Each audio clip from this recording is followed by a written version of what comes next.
As you covered, from land clearing and drainage to roads and underground utilities, CBC delivers high-quality work on time and on budget. Locally owned and operated, CBC is trusted by schools, developers, and municipalities. To learn more, call CBC Construction 850-740-3815 or visit cbcconstruction.com. That's cbcconstruction.com.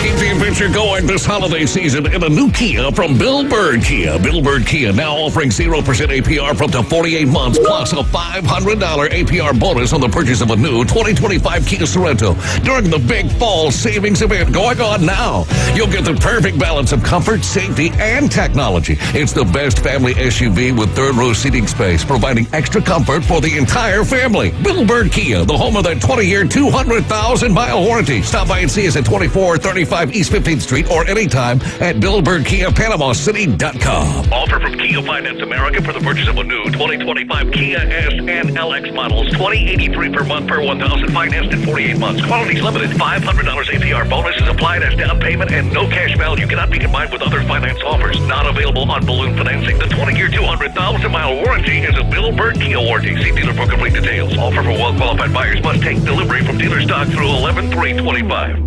Your biggest investment is your home. Protect it while also improving its appearance with Earthworks of Northwest Florida. We have sand, mulch, gravel, or lay-down decorative stone, all available for pickup and delivery.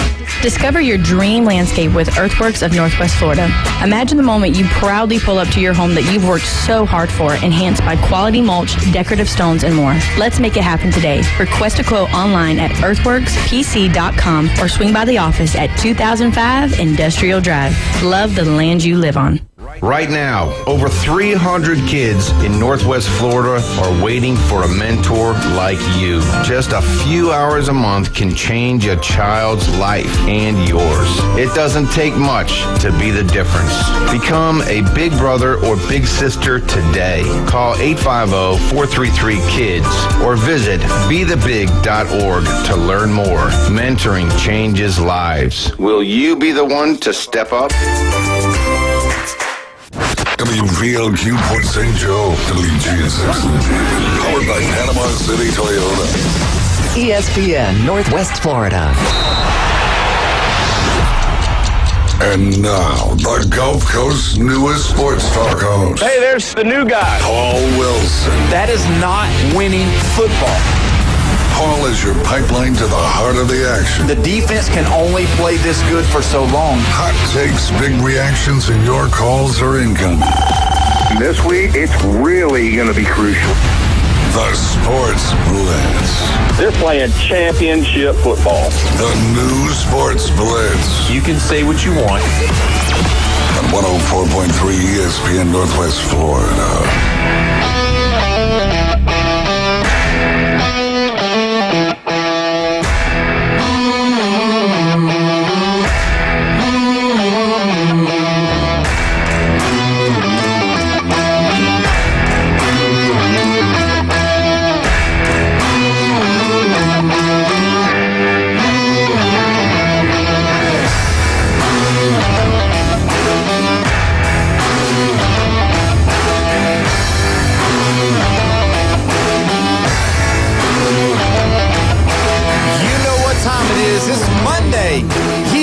Sports Blitz with Paul Wilson at 104.3 ESPN Northwest Florida. We are pumped up, primed up, got bunches of stuff to talk about. It's just going to take a while to get through all of the stuff that we got to talk about, not only today, but through all the week. There's a lot of stuff going on. Don't forget, you can call in, you can text in on the Red 7T's phone line, 850-215-6290. As always, on a Monday, we got our resident world traveler in the building, Jeffrey. Man, Jeffrey, we're so glad to have you back, man. How you doing? Yeah, I went around the world, all the way to Kentucky. All the way to Kentucky. Let's talk about it. Well, first, let me say, good to see Jam and Jimmy in the building doing the ones and twos. Guys? Good to see you, James. I see you still supporting them Cubbies, even though the road has come to an end for the 2025 season. You gotta always have next year. All right, sounds good. So getting back to our world traveler. Man. Skip over them Cubbies. Yeah, we've talked enough about the Cubs. Yeah. So season's over. Yeah, season's over. Next It's year. all That's over. such a Saints thing to say. Next year, man. Next year. Next year. That's what the Yankees and the Cowboys have been saying for a long time. Yeah, well, the Yankees should not even just. It should they say we got further than the Red Sox. That's right. That's poison right there. And the Mets. And the Mets. Oh my goodness. Yeah, so there That's you how go. the Yankees sometimes have to think. Yeah, so either way, you had a good time in Kentucky. So knowing did. that I've been, lived there for a little while and got to go to a lot. I've been to a lot of UK games. So break it down for me. What did you think? Like, obviously, we got Kentucky fans listening. I mean, for sure. I'm 100%. I would like all the Kentucky listeners to just, I don't want to say tune out right now. Just take an aspirin. I mean, because I don't know, man. I had expectations and they were up here and they fell a little short, but it's okay. Okay, so you're talking about the game day experience. About the game day. Well, yeah, a little bit of the game day experience, tailgate, whatever. But no, I'm focused on the nitty gritty, the nuts and bolts. It's the fan experience inside the stadium. Not outside. Did you do the catwalk? What's the catwalk? The catwalk is where they drop the team off. Oh, and there's a walk. yeah. Okay, so I saw the two buses pass right in front of me. Yeah. And then they were like, the team's going to take off and they're going to run over there and everything. And I was like, okay, that's kind of cool because Ole Miss has a thing where they drop off. They have like 4 buses come. They drop off right near the Grove and they walk through. And that's a walk of champions. Yeah. So I guess, that's basically the same thing as that. Okay. LSU doesn't have that. I mean, we have, I guess you have to go to a certain spot to do that, but it's not the big deal. It's the band coming down the hill. Okay. What about, did you go over to the side where Texas was walking in? No. You didn't get a chance I was to told do to do that. Yeah, I told you to do that. Yeah, you told me to do that and go see Arch and all that. And, well, You're too busy. I was busy at a tailgate because they got all the RVs set up. And that's how LSU has it, RVs. But our RVs at LSU are like set up right next to the stadium. Right. These are a it's little like across the street in a big old parking lot. There's not as many, but they're having a good time over there. And the Texas fans really didn't fraternize with the Kentucky fans. It was like stay separate. Segregated. It is. It's like that. I remember when LSU came to town, Florida came to town. Yeah. All of those teams, when they come to town, they stay on that side. It's like that's where their tailgating is, and this is where UK's is, and that's how it works. Yeah. So, but I mean, did you eat any good food while you were at the tailgate? Well, at the tailgate, yeah, it was good. Or inside the stadium? How about that? Do they have Chick-fil-A in there?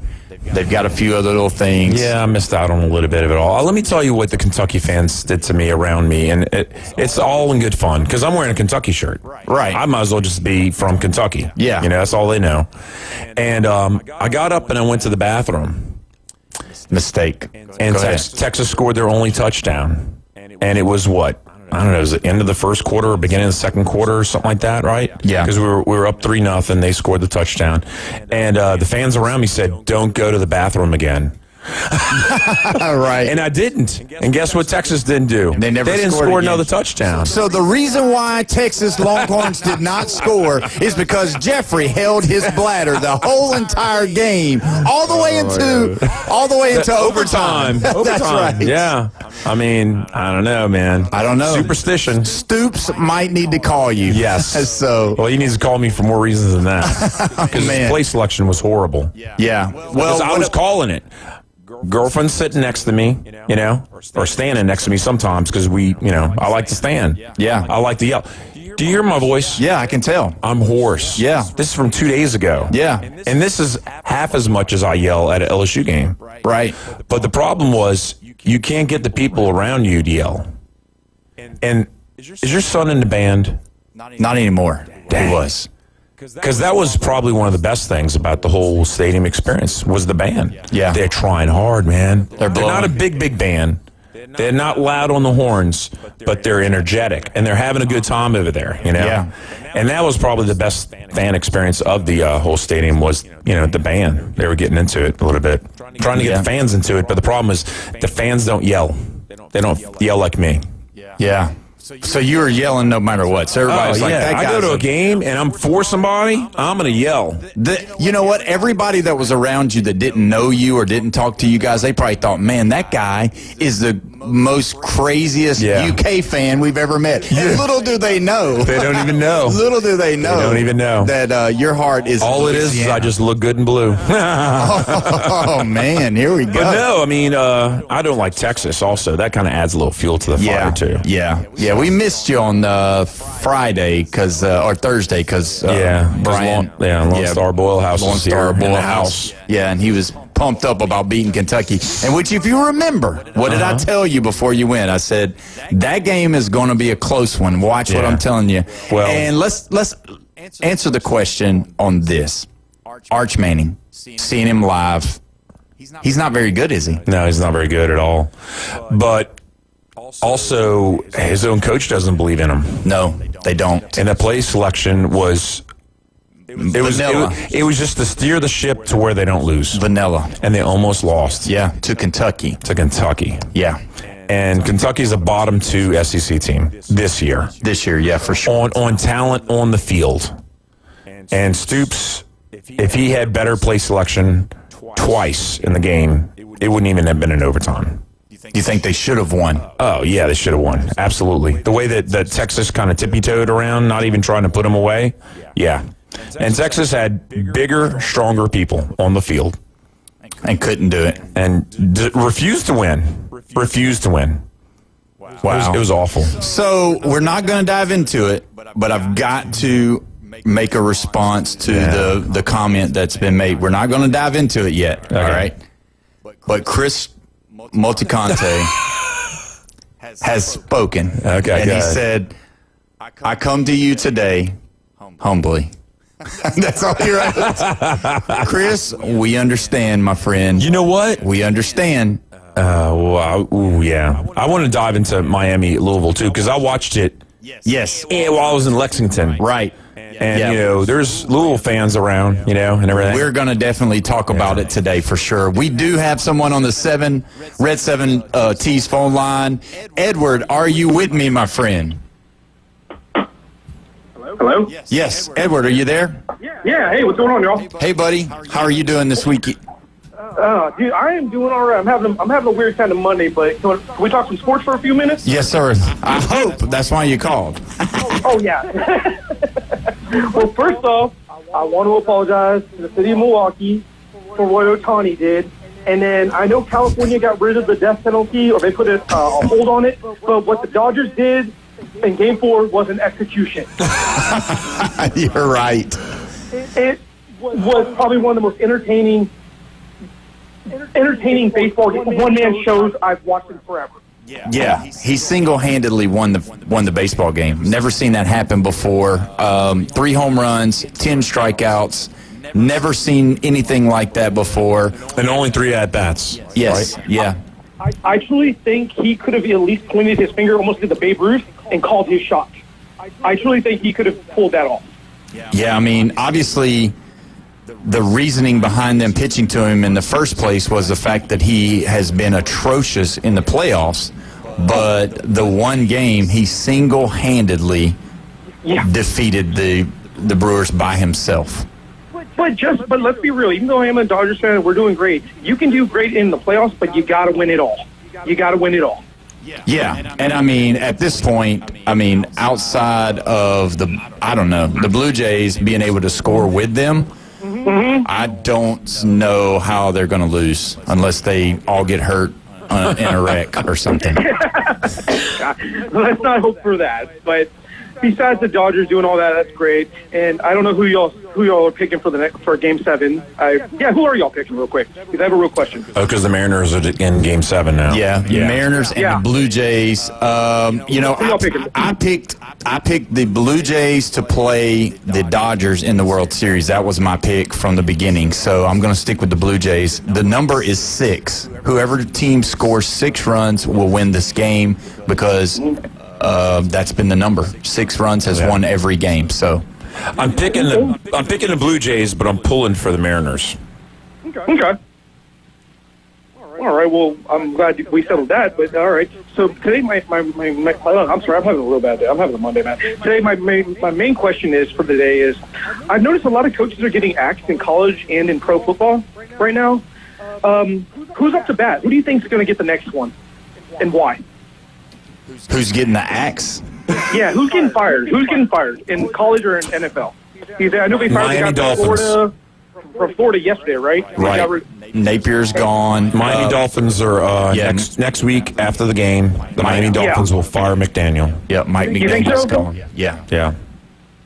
Okay, so you think he's up to bat when it comes to... Yep, he's on deck. Yeah, he's on deck. He's definitely on deck, because what happened was Florida State today came out and said about Norvell that he is there to the end of the season. They're going to support him as much as they possibly can, and they're wanting him to succeed. And the problem is that they're on a 4-game slide, and they just went to the West Coast for the first time in, I don't know if it's been like 15 or 17 years. Yeah. And they lost to a Stanford team that they've never played in the history of their program. And they have a losing record in 2 other sports. So basically, Stanford's got their number overall, but they hardly ever play. And this is the first time in football, and they beat them. I mean, and they beat themselves, too. Yeah. So, okay, well, I was just wondering, like I said, I had a few questions. I want to say what's up, and I appreciate just listening and calling in. And I'm going to enjoy the rest of your show, and I'm going to let y'all do y'all's thing. How's that sound? All right, Edward, man, thank you so much. I appreciate you, buddy. Have a good day, Edward. All right, yes, sir. Y'all too. Thank you, buddy. So you wasn't here the other day, and so Edward had called in, and we were talking baseball, and I had told him that none of the 4 teams had one active player that's hit 300 for the whole year. Nobody has. Freddie Freeman's the closest one at 295. He said he went to a bar that Thursday night to play, to hang out or whatever. They had a trivia question, said how many players are hitting 300 on the 4 teams that are left, and he said none. He won a prize because of us giving him an answer. So he called in and thanked me, and guess what the prize was? A beer. Oh, so my God. He said, Paul, you bought me a beer, so thank you. Didn't even get him drunk. So anyway, before we move on to what we're talking about, we got another fan that has come on the Facebook feed and said... Are they humble? Neil Rivers. Oh, Neil. Okay. I also come to you today with hat in hand, humbly. Man, a little bit of humbleness going on. I'm wondering, I know Neil's a great guy to go drinking with. I don't know about multi-contact, though. We'll have to see. No, we won't. You will. I'm the designated driver. So either way. But yeah, when you look at this baseball, when you see what we've got here, I mean, realistically, who's going to be the Dodgers? I mean, because I don't see it. I mean, they're just we've done this before, though. I'm telling you, we get high on somebody because of the last thing that they did. Yeah. And guess what? Upsets happen. They do. We see it all the time. They do. Every other week, if not every week. And it happens. Yeah. Well, the thing is that the Dodgers, with Shohei Ohtani batting like 091 for the series up until the last game, they were still dominating. Yeah. You see what I'm saying? I do. So they do it in different ways, and if he gets going, you can forget it, because if you look at it, so when you look at the Blue Jays and when you look at the Mariners, when Kyle Riley does well, they win. When Vlad Guerrero Jr. does well, the Blue Jays win. Yeah. So when they go 0-for, they lose. But see, that's where the Dodgers are different. So Ohtani can go 0-for for several games, and they still win the baseball games. Don't get me wrong. I think that the Dodgers are going to win in 5. Yeah. 5. Yeah, I mean, that's a good possibility. Maybe 6. But regardless of who this they is play. the streakiest of all sports, baseball. Is there anything streakier? I don't know. Nothing. Maybe golf. I don't know, man. That's it. All I'm telling you is the Dodgers are something that's like you can't put them in what's happened in the past just because. Now, I'll come in and I'll be right here with Neil. I'll be right here with Christopher Multicante. But I'm telling you, I don't see the Dodgers losing to anybody. They might lose 1 game, 2 games at the most, and then that's it. Just always, Neil wanted me to tell you that I'm always the life of the party, Jeff. So there you go. So absolutely. But I mean, the fact is that it's not fun when both of those teams lose, because I don't want humble pie. I want them both fighting each other because they want to tell each other who's the best. So either way, I mean, when you look at it, that's, going back to the baseball, that's really where we are. So are you going to give a prediction, or are you going to wait till after tonight because you want to see if it's the Blue Jays or the Mariners? Well, if you remember, I said that the Blue Jays would make it, but I think the Dodgers was going to run through them. Yeah. So I think it's going to be the Blue Jays and the Dodgers, and I'll say. And you'll say after tonight's game, you'll say how many games they do it in. Yeah. So I mean, I think they're going to win. Pretty easily, honestly, just because of the way they got the pitching set up. And, our very own Jammin' Jimmy actually recruited, or I wouldn't say recruited, scouted Chris Snell. So tell us about that for a second. Yeah, when I was working for the Tampa Bay Rays up in Bowling Green, Kentucky, I was their pitch track guy, so I had a great job where I sat there with a laptop computer, and I was in the third row watching every single pitch come in from every single minor leaguer that they were facing. Snell was probably the biggest name that I actually got to go out and, work with, and that's pretty cool on that part. The rest of them, other guys came through, but, I mean, nobody like huge names like that, like Chris Archer. Yeah, that's a cool story, though. That's pretty awesome to be able to opportunity to see a star. I mean, that guy is legitimately an ace in that. I got rotation. To see people in college, that ended up doing stuff, and everything. But my high school one was Cordell Stewart was in our district. Okay. And he played for John Ehret High School in the West Bank of New Orleans. I didn't realize he was from that area. And my buddy, who lived on the West Bank, went to school with him, and he was like a year or two younger.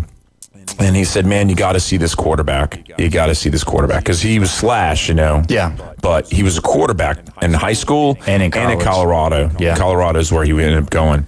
And he's like, you got to see this guy. You got to see this guy. So I went and saw him.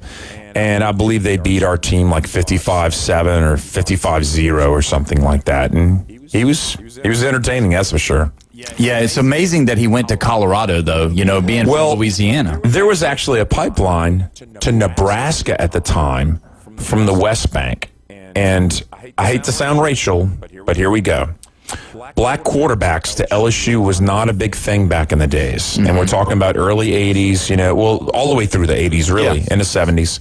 And Nebraska had a guy named Mickey Joseph from Shaw, and then they had another guy, and there was a recruiting pipeline going that way. And I don't know, somebody from Colorado ended up in the house, and then boom, they got him to go to Colorado. Yeah, well, that's good. But Nebraska was the one that was scooping people out of there. And then running backs, believe it or not, Michigan was heavily recruiting out of New Orleans. They had a lot of speed in New Orleans. Wow. Yeah. So. Well, if you look at it, like we've got Mosley here, they've got 2 kids that have Adam Land is going to Mississippi State. Yeah. LoJack is already there. Yeah. And they've got a couple of more kids that look really good. These kids, they make these kids feel good about themselves and say, hey, look, all these other people who love Mississippi State. You're going to be just like them, and they're going to love you. It's like they say, when a person wins in a certain city, you're never going to have to buy another beer or another meal or something like that. That's right. And that's what happens sometimes. They celebrate Tuscaloosa, same deal. They're like, man, we love you, what you did for our team. Yeah. And they generally do love the person. All those former players can go back, and they get in the games for free. Yeah. They'll feed them. I mean, they'll do, whatever. If you get caught speeding, they let you go. Not in Georgia. The Bulldogs. But like, that's the same way. I mean, if you look at it, that's really what happens. So, and that's really par for the course. If you get one kid that'll come to your school, that opens the door for all the other ones. That's why it's so huge about high school sports, the way the recruiting is set up. And by the way, Alabama just picked up Trent Seaborn today from the Thompson High School, won a 7A state championship as an 8th grader. Wow. And threw 4 touchdowns in the state championship game to win. He's the kid that the team down in Miami offered him $1.6 million to transfer this year to come play for them, and he turned it down. So he just committed. So where's he at right now? He's at Thompson High School in Alabama, so in Andalusia. So he is going to be committed to the Tide. So we'll see how that goes. But either way, we're going to take our first break, and when we come back, we're going to talk to the rebelwalk.com. Some more humble pie here for you at 104.3 ESPN Northwest Florida.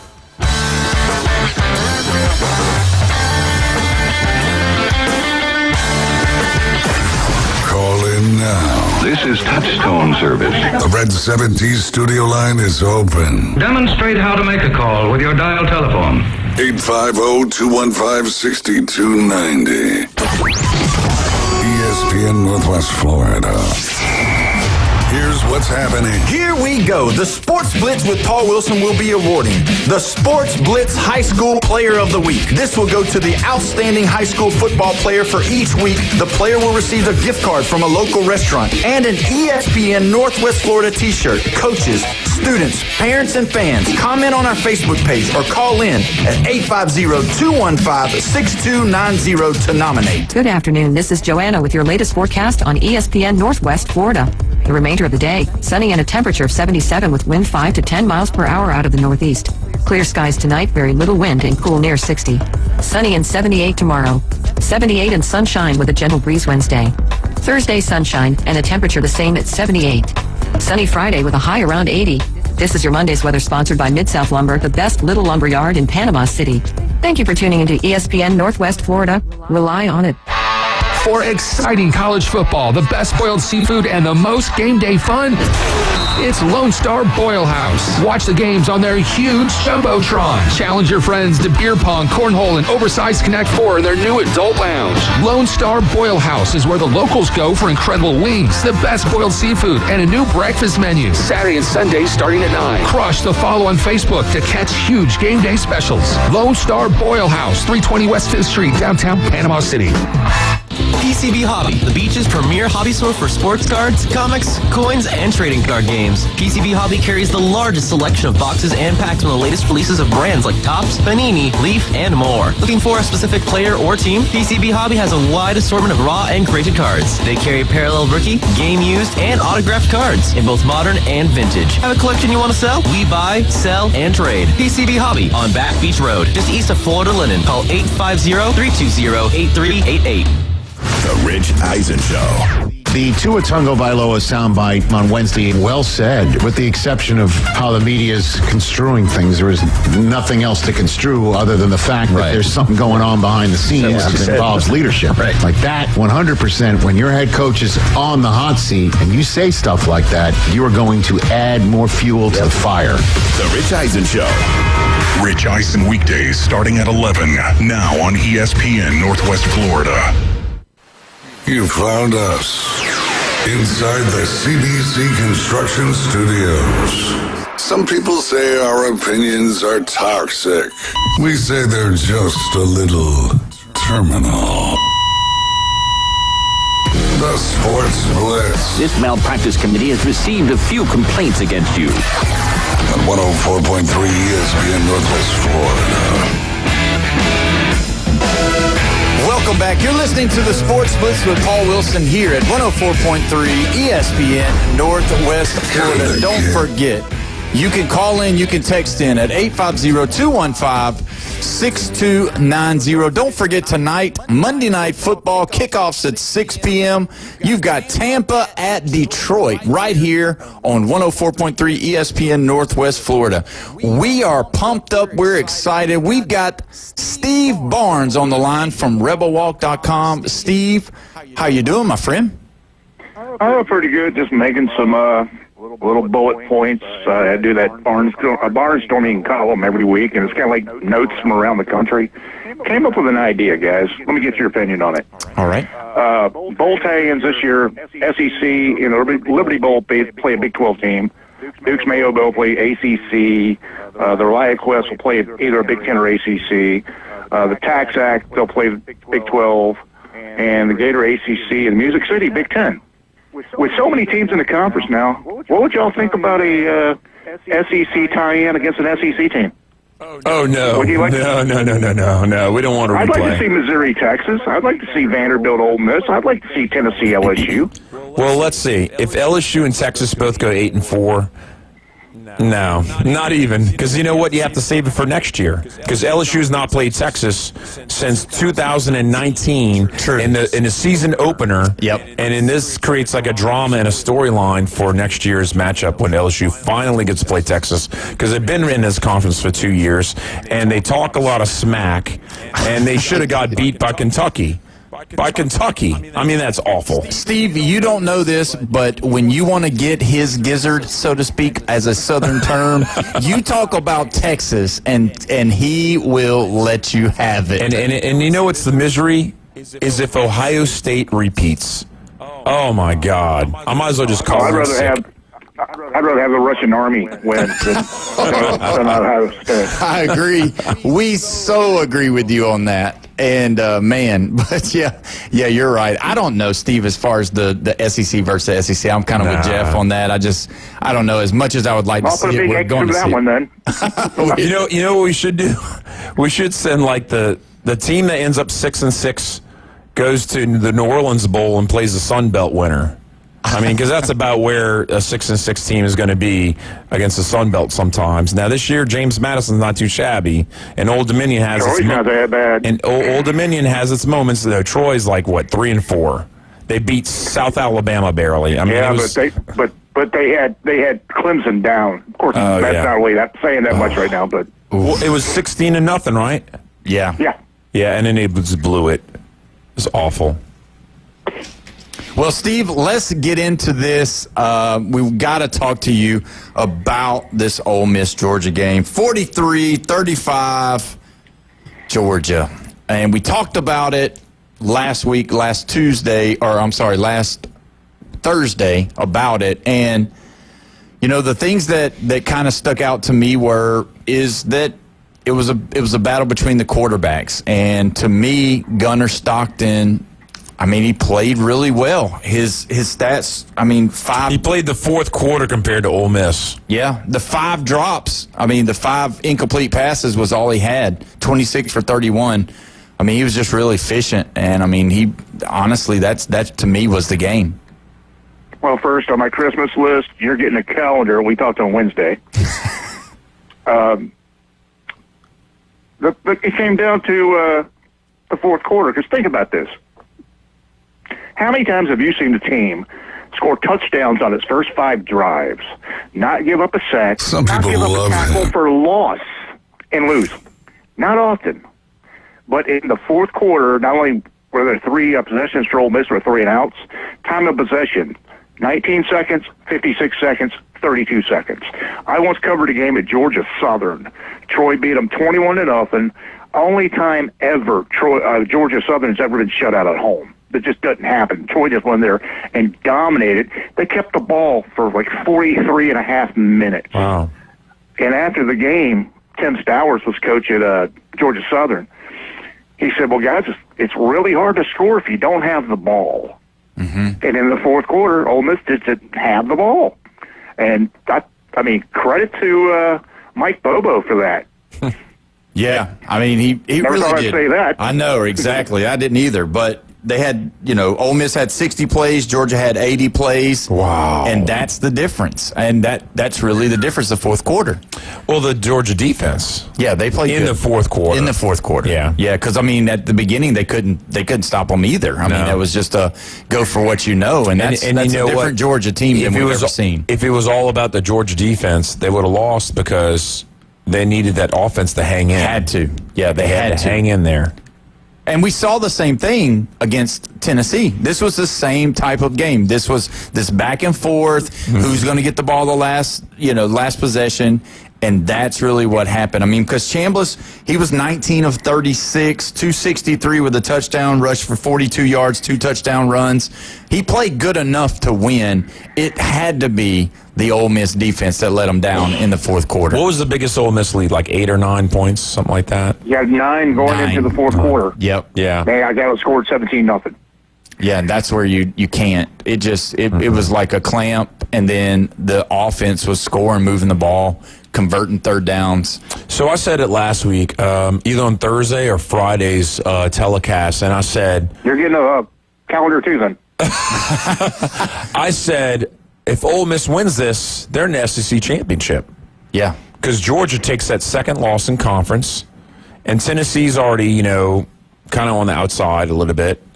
And I had a feeling that Tennessee was going to lose to Bama. Yeah. So then Tennessee has a second loss, and Ole Miss would be still undefeated. And who's in your way? A&M and Alabama? Because Don't play either one of them. I don't see Oklahoma sliding back into the conversation. So I thought Ole Miss had to win that game to get to SEC championship.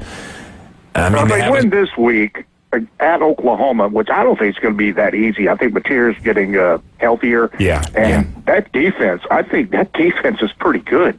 And Norman. Yes. So if Ole Miss happens to win this one, the last 4, South Carolina, the Citadel, Florida, and Mississippi State, they should be ranked in all 4 of them. Should be favored in all 4 of those. Oh, yeah. So if they can get through with 1 loss, they still might slide to Atlanta. I don't have a good feeling about this week. And it's an 11 o'clock kick. I really don't like those with Ole Miss. Is that in Norman too? Yes. Okay. So, yeah. I don't think Oklahoma's a top 10 defense in the nation. I think they're a top 20 easily, but not a top 10. I mean, they gave up 23 to Texas. But they still got some horses, though. Yeah, they do have a great defense, but it's not top 10. Well, that Texas game, that's one of those rivalry games. I've seen Alabama go to Auburn and should win by 40, and all of a sudden it's a 2-point game.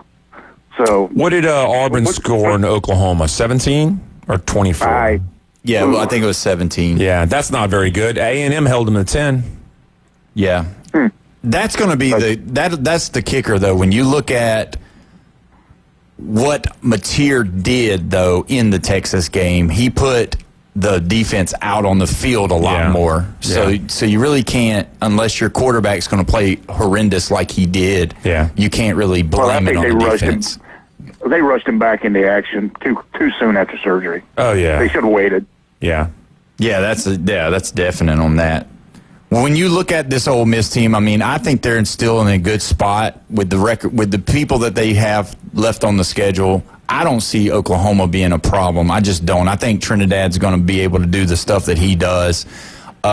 Is there any talk about bringing in Simmons to do anything, to give him breathers, any kind of stuff like that? I mean, is Simmons just going to sit for the rest of the year? Oh, they had a package last week. They had both of them in there. I didn't see that. That's what I was getting to. So my favorite was you had both the quarterbacks in, and it was a direct snap to Keywan Lacey. That's pretty good. So definitely all eye candy, and just give the ball to the running back. The other thing about Golden's defense was he gave up 221 rushing yards total, not one person, but 221 rushing yards to Georgia, and that was a big problem too. Well, I mean, we kind of forget this after the Alabama game. Georgia's pretty good. Yeah. Yeah. No, we knew. Yeah, they're good. Did I? Yeah, you picked Georgia. I did pick Georgia. Yeah, we both did. I had a bad week on Pick'ems. I picked Georgia. Yeah. So out of all of the games this weekend, though, Steve, who do you see as being one of those teams that this is going to have long-lasting effects on their loss?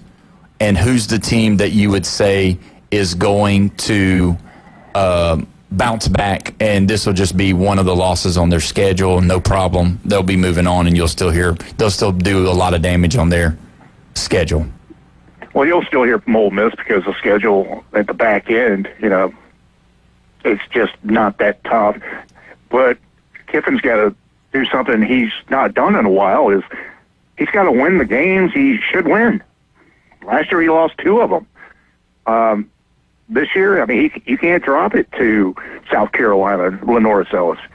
You can't have a slip up against State. You got to win those games to get in there. Now, the team I think that really, stepped on a rake, let's put it that way, Miami. Oh man, Friday night they looked terrible against Louisville. Oh no, I'll disagree on that. They didn't look like their normal self, but they still look good. And Louisville was definitely playing up. They were definitely playing up. And this is a Louisville team that was a ticking time bomb with a little bit of run game and in Miller Moss. They threw away interceptions. They gave that game away. It was a one-off. Miami will be back. And this sounds bad because I'm an LSU fan. It's LSU. Losing to Vanderbilt, and then you have to play A&M and Alabama? I mean, come on. And then we finish off the season with Arkansas, Western Kentucky, and Oklahoma. Still. So I'm just hoping that 8-4, if we lose to A&M and Alabama, that will be 8-4, just like last year. And it's almost like we're just coasting around and not making the playoffs. Well, a friend of mine, I've known Leah for forever. She graduated from the University of Georgia, and she called me Saturday night, and she said, "Thank God for Miami and $4.6 million." Got back out of there, and we got Stockton in. Oh my gosh! See, and man, that's a tough place to play right there. Yeah, you're not kidding. But when you look at Miami, I'm going to tend to agree with Jeff on this one. The reasoning is because their schedule it's not a frightening schedule. But yeah, LSU's got a terrible schedule because when you play Alabama, and then you got to play A&M, and then if Oklahoma is who Oklahoma.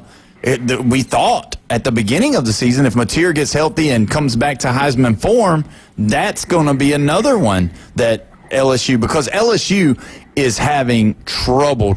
So I don't know. And Brian Kelly, seat could get warm quickly. And you want to talk about keeping a defense on the field. That LSU offense is just they might be bottom 30 in the whole frickin' top level. I mean, they're really bad. LSU's horrible at offense. Yeah. I mean, I talk to these kids who want to be sports writers, and, it's different. 25 years ago, I'd say, okay, you need to do this, and this. Now I'm telling them, well, you better learn about NIL. You better learn about buyouts. Yes. I'm not sure what Brian Kelly's buyout is, but I'm fairly sure somebody would do it. I mean, Napier's buyout, Scott Strickland did a really good job with that contract. I mean, he's getting out of there with a song. So believe it or not, I think it's the numbers 49 or 48 million for Brian Kelly. Believe it or not, you know who has the best buyout is actually Franklin at Penn State. It's not It's not a solid number because if he goes and takes a job somewhere else, they have to pay him only the difference. Yes, that's crazy. Yes. So Penn State's got the best deal. I think Napier, isn't he owed half of his $21 million in 30 days?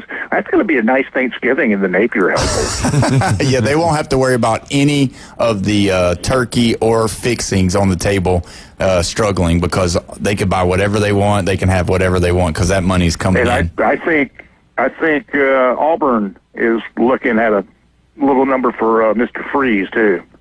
Yeah, that's going to be the other one that's probably going to be getting warmer as the day goes on. And they can only, because you can only blame the referees for so long. And that's, Oh, he's done that forever. Yeah. He did that at Arkansas State. Yes. But if you look at it, Auburn has got hosed on just about every game. Even this past weekend, there was a bad pass interference call that did not happen, and I just don't understand it. But yeah, I don't know if we've ever seen this many coaches on the chopping block or possible chopping block. I mean, that was our last question from a caller in. Who's the next guy to go? And, I mean, obviously, they're all coming. Well, it's just different now with the portal. You want to have that opening so you can go get somebody new because the kids are going to get in the portal, and you want to keep the ones you can. Somebody asked me yesterday, does Blagway leave Florida because he loved Napier? Well, I think he's going to stay until the portal because he needs to know who's coming in. Mm-hmm. And if it happened to be Kiffin, he would stay. If it's somebody else, I don't know. He might go. Because look at Aguilar at UCLA. Yeah. It unfolded like that. Yeah. Yeah. Well, I mean, look at Trinidad Chambliss. Yeah. Who knew he was going to do this?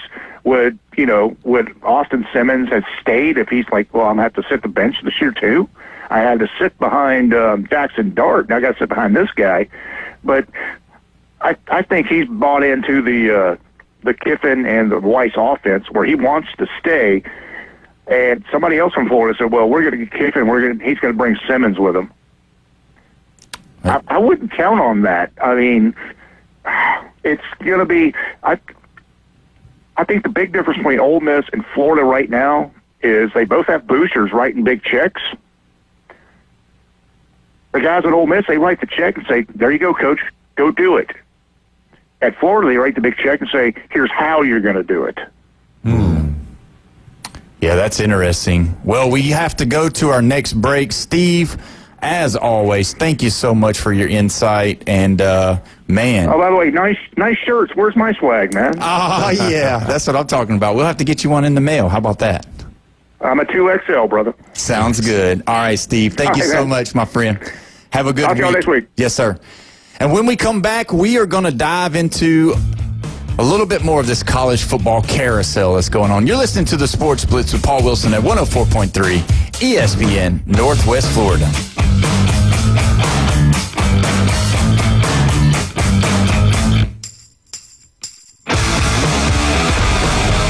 Get in the game. Call or text us now on the Red 7T studio line. 850-215-6290. Keep the game going with ESPN Northwest Florida. Just because you get out of the car doesn't mean the Sports Talk and Live play-by-play have to end. Just say, hey Alexa, open ESPN Northwest Florida. From Michigan Avenue to the Man Cave, from the car to the kitchen, we've got you covered. Keep the game going. Hey Alexa, open ESPN Northwest Florida. Keep the adventure going this holiday season in a new Kia from Bill Bird Kia. Bill Bird Kia now offering 0% APR for up to 48 months, plus a $500 APR bonus on the purchase of a new 2025 Kia Sorento during the big fall savings event going on now. You'll get the perfect balance of comfort, safety, and technology. It's the best family SUV with third-row seating space, providing extra comfort for the entire family. Bill Bird Kia, the home of that 20-year, 200,000-mile warranty. Stop by and see us at 2435 East 15th Street or anytime at BillBirdKiaPanamaCity.com. Offer from Kia Finance America for the purchase of a new 2025 Kia S and LX models. $20.83 per month per 1,000 financed in 48 months. Quantities limited. $500 APR bonus is applied as down payment and no cash value cannot be combined with other finance offers. Not available on balloon financing. The 20-year, 200,000-mile warranty is a Bill Bird Kia warranty. See dealer for complete details. Offer for well-qualified buyers must take delivery from dealer stock through 11/3/25. Is your restaurant looking a little tired from the long off season? Is your office a little offish? Start the new year off right by giving them a fresh start.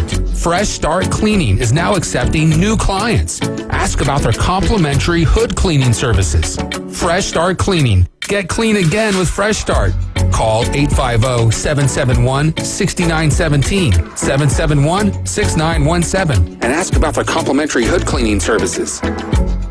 Now, we're live and local inside the CBC Construction Studios. Your favorite team is garbage. Dallas? I don't want you going to Dallas at all. And we're here to explain why. That place is crawling with crackheads and debutantes, and half of them play for the Cowboys.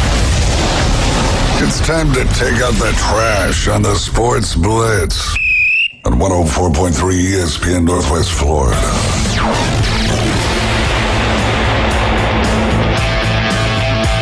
Welcome back. You're listening to the Sports Blitz with Paul Wilson here at 104.3 ESPN Northwest Florida. Don't forget, you can call in, you can text in on the Red 7T's phone line, 850-215-6290. I'm here with Jeffrey.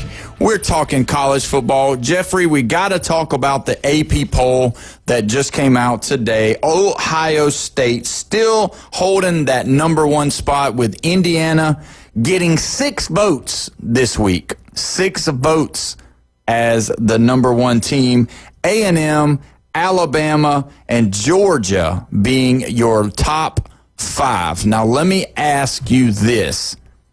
Is Georgia, as we've seen the last few weeks, is Georgia the 5th best team in the country? I mean, do you think Georgia should be number 5 right now? Absolutely, if not number 4. Okay. So who would you, I mean, obviously you got the 3 undefeateds. You can't take them out of the top 3. Yeah, you're right. So you could say they Alabama. deserve that, but you asked, are they how good are they? Yeah. Even with one loss. Best team in the country? They play Indiana 10 times. They're going to beat them 8 times. If they play Alabama 10 times. Why are you going to put me that on? Always got your team. Going to throw them right at them because they're right behind them, right? Yeah, they're 4-5, yeah. And they both have one loss. Yep. And Alabama's just done nothing but get better. And Georgia's done nothing but eke out 2 close wins against top teams, Tennessee and now Ole Miss. Yeah. And all they got left is they're going to handle the Longhorns. They're going to beat them by 2 touchdowns easily. At least. Yeah. Georgia Tech at the end of the year. Georgia Tech's ranked 7th. Yeah. And they're undefeated. And Miami dropped down to 10. And that's, it's funny. Miami's 9. Oh. No. Which ranking? Oh, you're looking at AP. Yeah, I'm at the AP. Okay. I must have been looking at another poll then. And then you got Vandy. It said Miami was 10. So that must be the ESPN poll then. I guess I was looking at. What is it? Then you got, hold on, I'm going to click on just to make sure. Vandy moved up to... AP has Vandy at number 10. Yeah, Vandy's 10. Okay, Vandy's 10. Yeah. So there you go. Wow. I mean, when you look at it, though, that is, I mean, you think Vandy's the... How many times do you think Vandy could beat Indiana? Out of 10? Yeah. At least 3 times. I'll say 3 point something. Yeah, it's really that Indiana's got a better team than Vanderbilt, and that's, I know I'll probably get some slack from that from SEC diehards, but it's what I think. I haven't watched Indiana play a full ball game. Yeah, you're right. Just because, because it's not been entertaining. Right. I mean, the Oregon game a little bit, but the way that they handled Illinois is what is so convincing. Yeah, that's the big one. Yeah. Yeah. And they didn't take their foot off the gas anyway. Yeah, and they don't play Ohio State, and everybody forgets that. Everybody starts talking about Indiana, blah, blah, blah. They can go 12-0, and they'll play Ohio State in the Big Ten championship because Michigan's a little bit on the outside because they have one conference loss, and they lost out of conference to Oklahoma. Can we say, though, that the biggest travesty of this AP for this year has been the fact that Ole Miss, Notre Dame has been ranked in the top this whole time. And it's like, how is a 2-loss number 12 ranked Notre Dame team there when you've got a 1-loss Oklahoma? Now, obviously, they lost to a bad Texas team.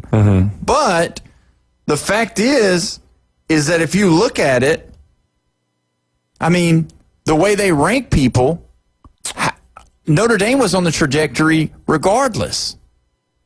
And they say, well, they lost to Texas A&M and then Miami. Well, Miami just lost. Yeah, so that's the thing. If Miami was still undefeated at this point in the season, I would say, okay, Notre Dame, 14, maybe 15. 14 or 15, right? But they're 12, man. And you lost to number 3, Texas A&M, and number 9, Miami. That's right, Miami's number 9. I do remember that now. Okay. Yeah, 3 and 9, right? Yeah. And who did Tennessee lose to? Number 4 and number 5. They lost to 4 Bama and 5. Bama and Georgia. Yeah, and the so you lost Georgia to 4 game and was 5 super compared close. to 3 and 9? I'm not saying add up 3 plus 9 equals 12 and 4 plus 5 equals 9. But I could say that. Yeah, and they've got them at 17. And they got them at 17. 5 numbers behind Notre Dame. We're not talking about their back-to-back. We're talking about their 5 apart. That's wrongful doing right there. That's what it is. And I know they lost by 1 point in one game and 3 points in the other game. It's in it. I don't know. But you've got a 1-loss Oklahoma team. That's only lost to who they said is the number 22 team in the country, which is Texas. Mm-hmm.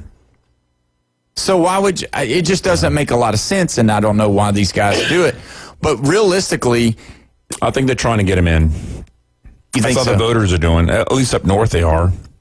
They're just trying to push them in because that's just how they do it with Notre Dame. Yeah, and I think it's just ratings and money and attention and everything. Well, I mean, we're talking the AP poll here. It's written by the Associated Press. It's written by writers. It's not written by people who play football, coach football, administrate football. They sit, they watch the TV like you and I do, and then they come up with a list.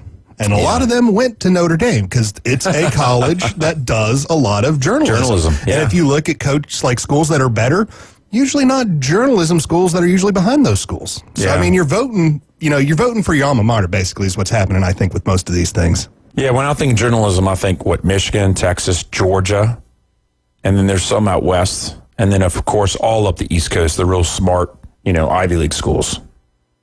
Penn State, too, yeah. We'll throw them in there, too. But that is true. I mean, that's a good point.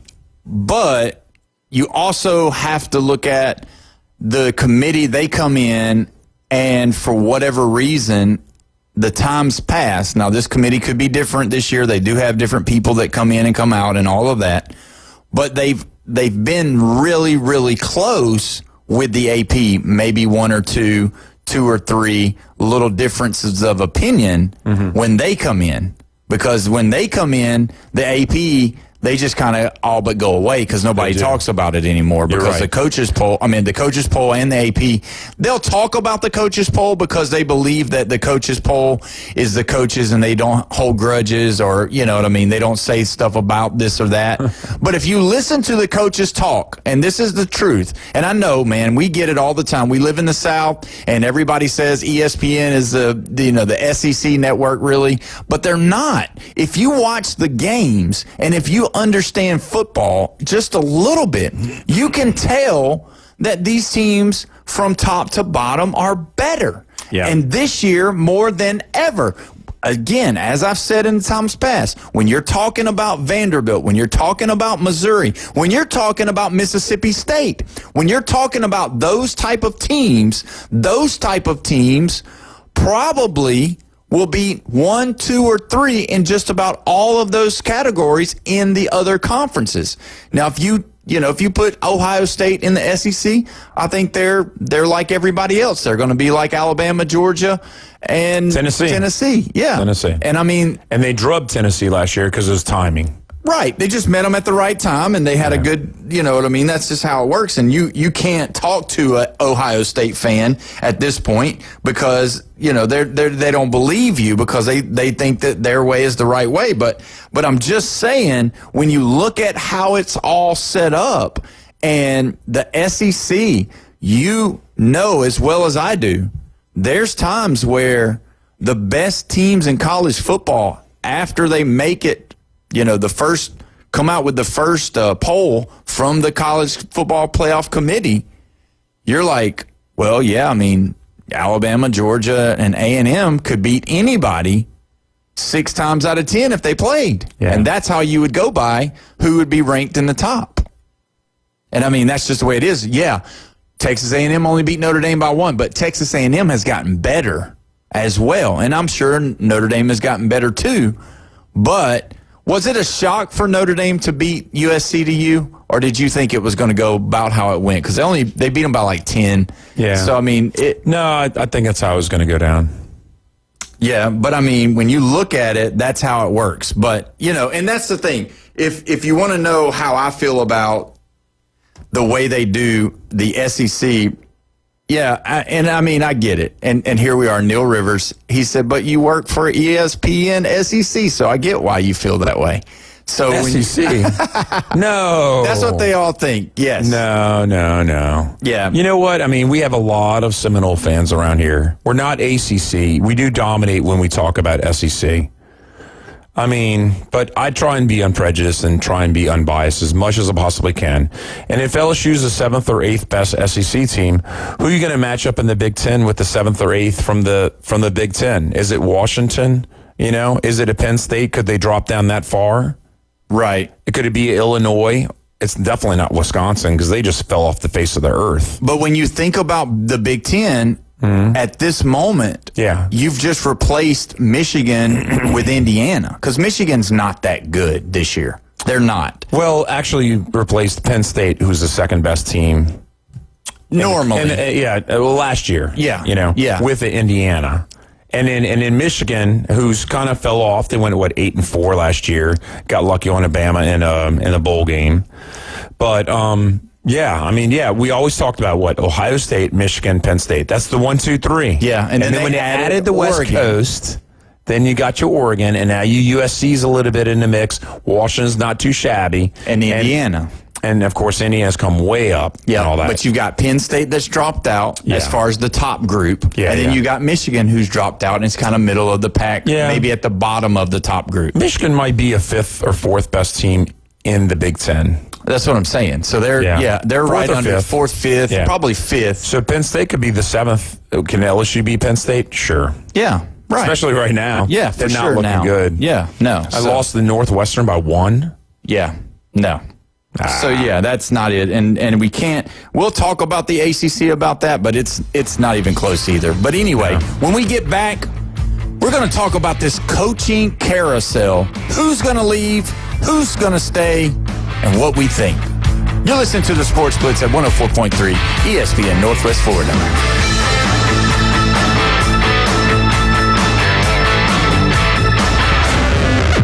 The Red 70s studio line is now open. 850-215-6290. ESPN Northwest Florida. The Sports Blitz. There's no possible way that a Pittsburgh Panther team could come in with a freshman quarterback to Doak Campbell Stadium and beat the Florida State Seminoles. It was horrendous. The Sports Blitz.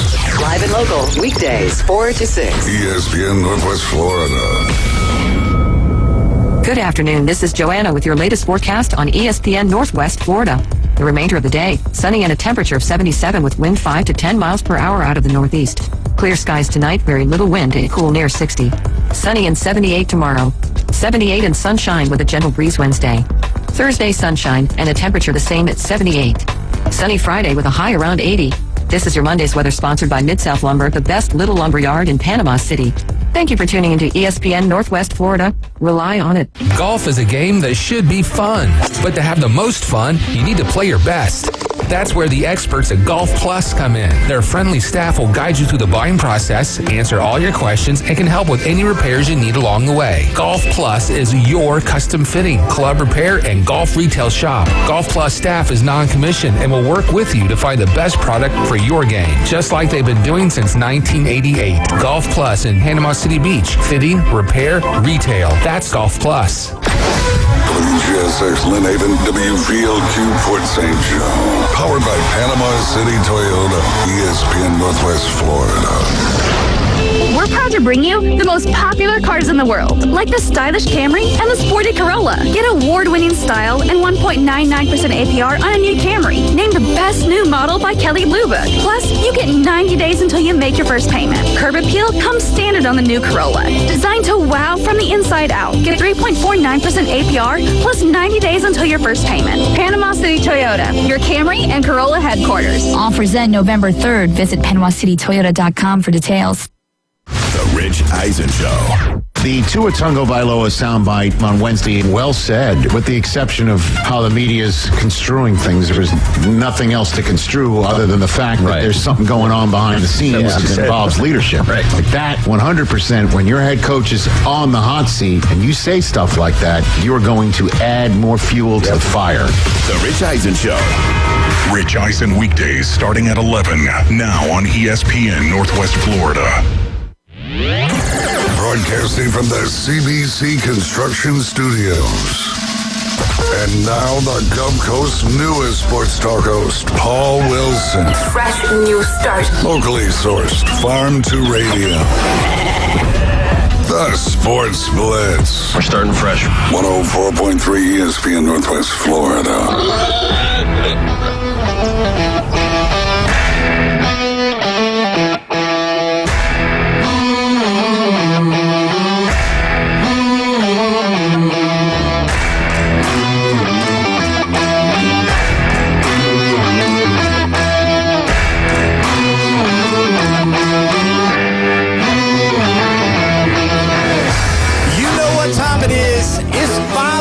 On this Monday, we made it through.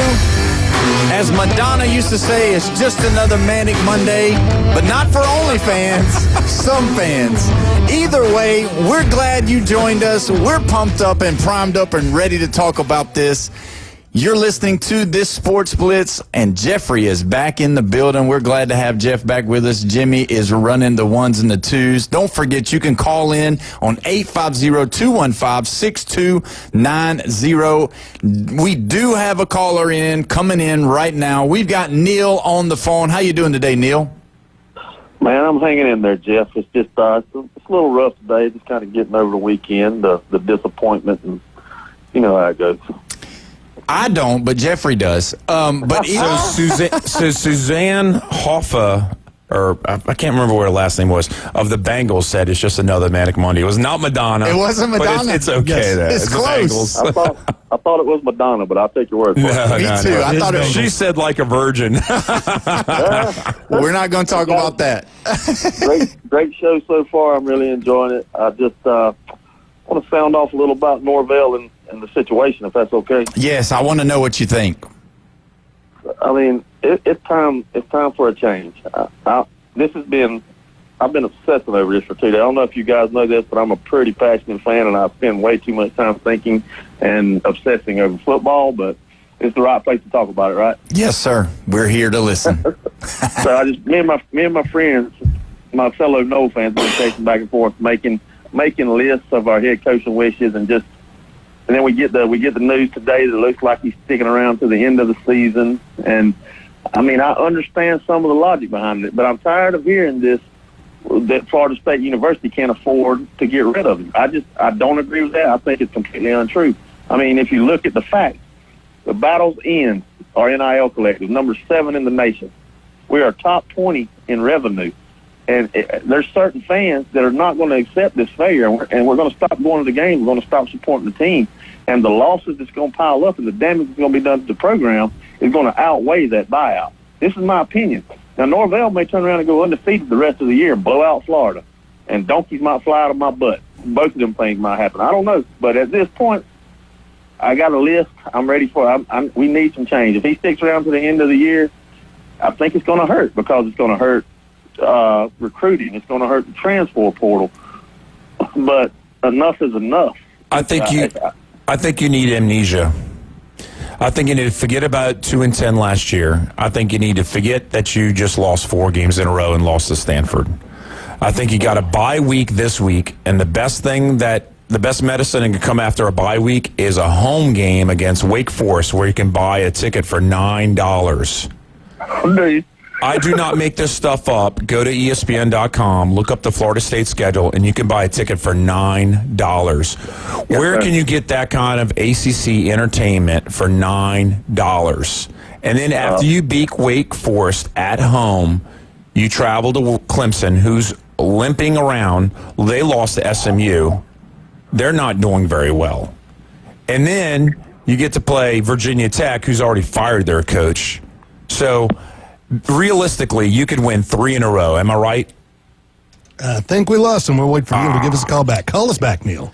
Let's talk about this, though. That's 3 in a row, man. It's 3 in a row. I know you just lost 4 in a row. And that this is a bye week. Okay, but that could be. But what if they do drop another one out of those 3? And that's the problem, because the Stanford game proved a lot, and it was not due to playing at 10:30 on the West. Yeah, it was not that case. It was bad football. It was bad management. It was bad play calling. It was bad all the way around. And Neil, go ahead, brother. We lost you, but we got you back on. I'm not. It could have been on my end. And Jeff, I understand everything you're saying. And let me just remind you, the amnesia. Like, there was a couple weeks ago we were going into the Pitt game, and there was a gentleman dressed in Florida Gator gear. I'm not quite sure what's that gentleman's name. Chris Hobzilla. Yep. Okay. So Mr. Hobzilla pretty much guaranteed me that we were going to cover that 10.5 points. So I went on there and made a little wager. So the amnesia, I can't. Oh my goodness! When that amnesia hits your bank account's a little different. Yeah. All I have to do is look at my bank account, and the amnesia goes away. That's right. Because let me tell you what's funny. You know, putting your money where your mouth is, but don't put it where a Gator fan is, because they've already fired their coach. You don't listen to those guys. Fired at this point. At the point the conversation happened, he was still around. But I should have known. My mama told me never trust a Gator fan. I always got to listen to what mama. Well, let me just add to that, Neil. Don't trust an LSU fan either, because they're going to get you in the. They're both in the water. You know what I mean? Just be very careful. Yes, Paul, can I one real quick? So I want to name a few names. I want to know if you guys think there's any realistic chance if Norvell does hit the road that we get any of these people. Is that okay? Yeah. I wanted to see who you had. Well, number one on my list, which is probably obvious, and I think it's not happening. I think it's unrealistic. I would like to have Lane Kiffin, but I think he has got way more choices. Ole Miss may be his number one choice, so they're going to whatever anybody offers Lane. I got a feeling Ole Miss is going to match it. Now, if he goes to Florida, I feel like he'll probably have a better chance of winning a national title, and I think he could turn Florida State University back into what Bobby built and what Jimbo was until he decided to take the paychecks. But Lane Kiffin is a guy I think could turn the program around, but I think that's unrealistic. I really, really like Drinkowitz. Is that how you say his name, from Missouri? Yeah. But he's already making $9 million a year in the SEC. So that's another thing I feel like is unrealistic. Like, I'm trying to be realistic. But I got James Franklin. Like, I don't think that would be terrible if we got James. I know he's not Big Game James, is an ironic nickname, but dude, if you come to the ACC from the Big Ten, it's like a high school schedule. I'm realistic about the ACC. We're not a great conference, and he's run through the Big Ten, made the playoffs. He's had success, recent success, and he's also going to have a chip on his shoulder. So maybe James Franklin comes in and turns it around. Right, that's my top 3. There's other guys like just names. I want somebody that's had experience in a major conference. I don't want Sun Belt guys. I don't want Metro Athletic or WAC or whatever. What about guys that have won? What about NFL? Give me a name. Cliff Kingsbury. I'll take him in a heartbeat. That's the first time I've heard that name. Yeah, he was at Texas Tech. He was. I know who he is. That's what I'm saying. I know who he is, but that's the first time I've heard that floating. Is that something that you've heard? Yeah, I mean, John Gruden was the NFL coach. He's never been in college, I don't believe. Yeah, I just don't. I think that's unrealistic. I just don't. I'm trying to, but like Cliff Kingsbury, he was one of the greatest offensive minds in recent history. Like, if we could get somebody like him, he's young. I think he'd be hungry again. What's his position in the NFL right now? He's offensive coordinator for the Washington Commanders. Reckon what his paycheck is? A lot. more than $8 million a year? No, I don't think so. I think it's around the $4 to $6 million. So after the buyout, from what I'm hearing, $100 million to get everything. That's Norvell gone and just tying up all the loose ends will take $100 million. Yeah. Then you got to worry about paying another coach. So okay, so let's talk about Norvell though for a second. Okay, I already said Wake Forest and at Clemson, and then Virginia Tech at home. Okay, so you get through those 3 teams. That's could be realistic. I mean, that stops a 4-game slide. So you're 6-4, and then your last 2 games are at NC State, which is Raleigh. Yes, that's a must-win. And then you got the Gators. You're at the Swamp. You're at the Gators. Yeah. You know, if you drop both of those games, he's 6-6, and they won't even let him be in a bowl game. I mean, the team will be in a bowl game, but he won't be coaching them. Well, and I agree 100%. I feel I in no way am taking these next 3 games for granted as wins. Wake Forest, like the wheels are coming off, man. Like I feel like the team's starting to lose a little. Like I'm hearing all kind of rumors. I'm on War Chant and a lot of the insider, quote unquote insider pages, and there's so many rumors going around. You don't know what to believe and what not to believe. I just know it's a cluster. It's not good. Like Bobby Bowden built this program from the ground up. I know I'm sounding old and nostalgic, but we have a certain expectation. And I mean, we're not in the SEC. I know LSU and Miami's got 5 titles, but we are Florida State University, and we made a name, and I don't want to lose that name because of incompetent people doing incompetent things. Now, obviously, we're going to talk to Taylor Devers about it tomorrow, and I think he's got some good information for us. But if you want to know what I think about it, this is it. I think if they've got somebody on deck, if they've already talked to one of these guys, Franklin would be my first guy to take. I would throw the house, the dog, the kids. I'd throw everybody at Franklin to try to get him there.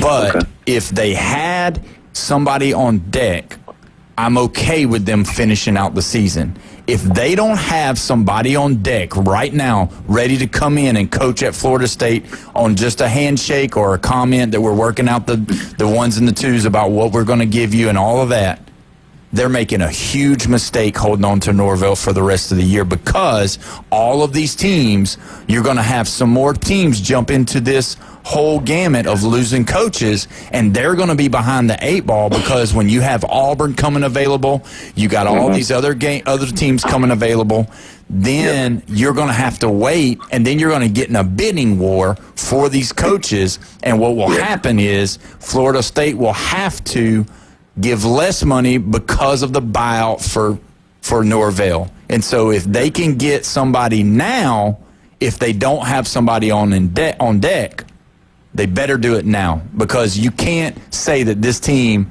I don't care who they bring, I don't care who they try to go get, what they look like, Norvell does not have it for this team at this part of the year apart. You know what I mean? Like I'm not saying he's not a good coach. I'm not saying he doesn't know what he's doing, but it's just it's not the right timing, and he's not the guy at Florida State. I agree 100%, Paul. And the only thing I'm worried about is our administration, and it has proven to make terrible decisions. Like the spot we're in now, this buyout, this ridiculous buyout, because this man had 2 good seasons. And I don't know if I mentioned this, but in his career, he had 7 wins without Jordan Travis. Do you guys know that? Yes, I saw that 7 stat. wins. Yeah. And I mean, I know I sound like an echo, and I've just been obsessed with it. It's just, I'm a no. I'm guarding gold till I'm dead and cold, and I need something. I need some positivity in my life. And anyway, guys, it's been great, dude. I'm gonna let you guys go. I know you got a lot of things to do. I love talking to you guys. I'll be calling in more often if that's okay. Yes, sir. We'd love to hear from you. We appreciate it, Neil. And man, we hope you have a good rest of the week, and hopefully they'll beat Wake Forest. Get the $9 ticket to Wake Forest. That's right. Oh man, go Noles! Bye, all right, buddy. Thank you, man. You know, if the stands are small enough, I mean, like empty enough, he can maybe work his way down. Buy the $9 ticket way up in the nosebleeds and come on down. Come on down and get the $37 ticket. Exactly. Wow. But no, seriously, when you look at it, with these coaching changes going on right now and everything happening, when you don't go early, you lose out on getting somebody. If James Franklin is passionate enough about coaching and he has the opportunity to go coach at Florida State University, I know, and you've made them mad in the past, and I'm not trying to get that because they're upset, but realistically, Florida State is a top 25 job. Oh, top 20 easy. Well, James Franklin. Maybe number 15 or 14. James Franklin at Florida State playing, like Neil said, an ACC schedule every year, getting the recruits that's one thing about James Franklin. He's been able to recruit. Yeah. And as long as they can keep the money in the NIL collective, which he said they're 7th, if they can keep that money rolling, they can get some of these Florida players to come there, and you beat Florida. You beat Florida waiting on Lane. Because Lane's not coming to Florida State. He's not going to leave the SEC to go to the ACC, not in my opinion. But he'll go to Florida. And when he goes to Florida, then you'll compete with Lane every year on recruiting the state of Florida. And that's okay. I could live with that if I was a Florida State fan, because Franklin can get those kids out of the North too. Because he's had that connection up there. He's talked to those coaches. Yeah. He's got the pipelines. And he can get those kids down there playing against ACC competition. You could see something rolling over there. Because let me just tell you this. If Jimbo can win at Florida State, you can't tell me James Franklin can't win at Florida State. I have a problem with the Northeast. And it's the fact that you don't have a lot of players come from the Northeast anymore. Pennsylvania used to be a quarterback factory back in the days. Those days are long gone. It's not the blue-collar way anymore. It's more white-collar. They're not hard up. They don't work as hard. They don't have that grit. You get a few running backs out of New Jersey, and in the upper Northeast, you don't get the players from out of there. You get your big linemen from places like Texas and the whole Midwest. You get your speed from the South. And, I mean, players here and there. California has some good athletes and everything.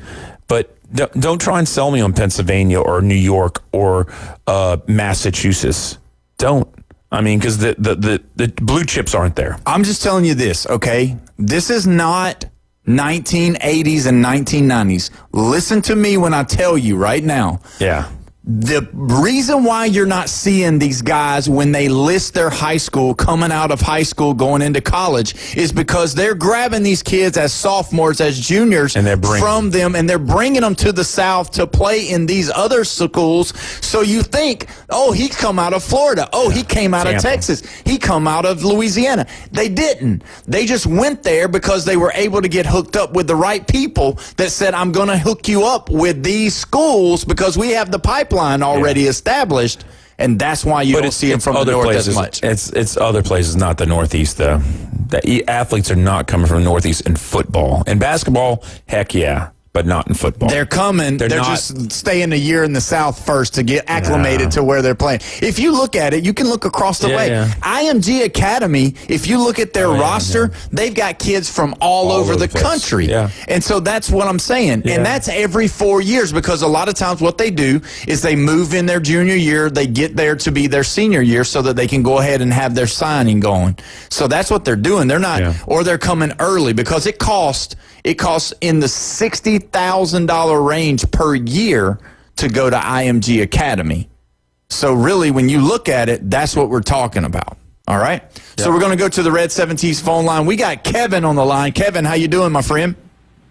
I'm doing well. Hope you guys are doing well also. We are.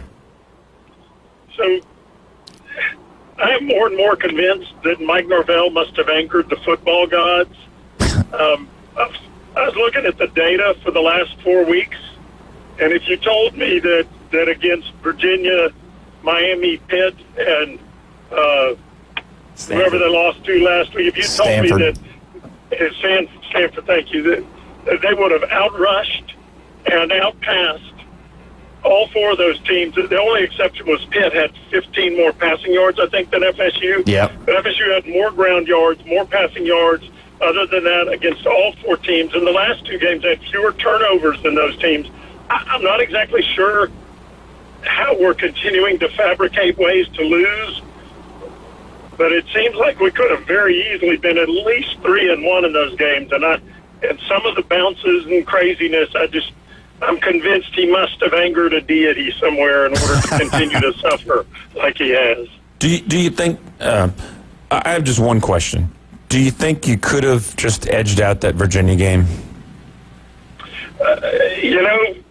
To me, they could have won any of the 4 except maybe Miami. The Pitt game was the one that really killed me. Pitt fumbles near the end and the ball bounces 10 yards forward and they recover it. Yep. Even against Stanford, we're moving the ball near the end. You get a feeling like, okay, we're going to tie this up this drive. You have a 50-yard run by Castellano, and of course there's a holding penalty, and then he gets his clock cleaned, and now suddenly you got 2 minutes with a freshman, and it's a whole different ballgame. It just feels like every week some weird stuff like that continues to happen, and so all I can figure is that there's a divine being behind it all somehow. It's crazy. Yeah, it sounds like he needs to go take a visit to the church. But either way, Kevin, we appreciate the call. We're up against a break. And thank you so much for calling. We agree with you. It's tough to watch. There's a lot of problems that need to get fixed. But either way, when we come back, we are going to talk to PCB Hobby. They're in the house, ready to go. I think the doctor's with him. So either way, we're coming back. You're listening to 104.3 ESPN Northwest Florida.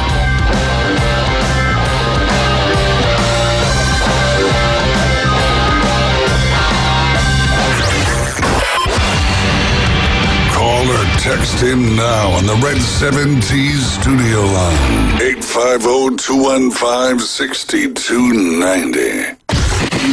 104.3 ESPN Northwest Florida. The Coach James Hale Show. They just need to kiss it. It's nice for Georgia up on its perch to be so concerned about little old Florida. It feels good again.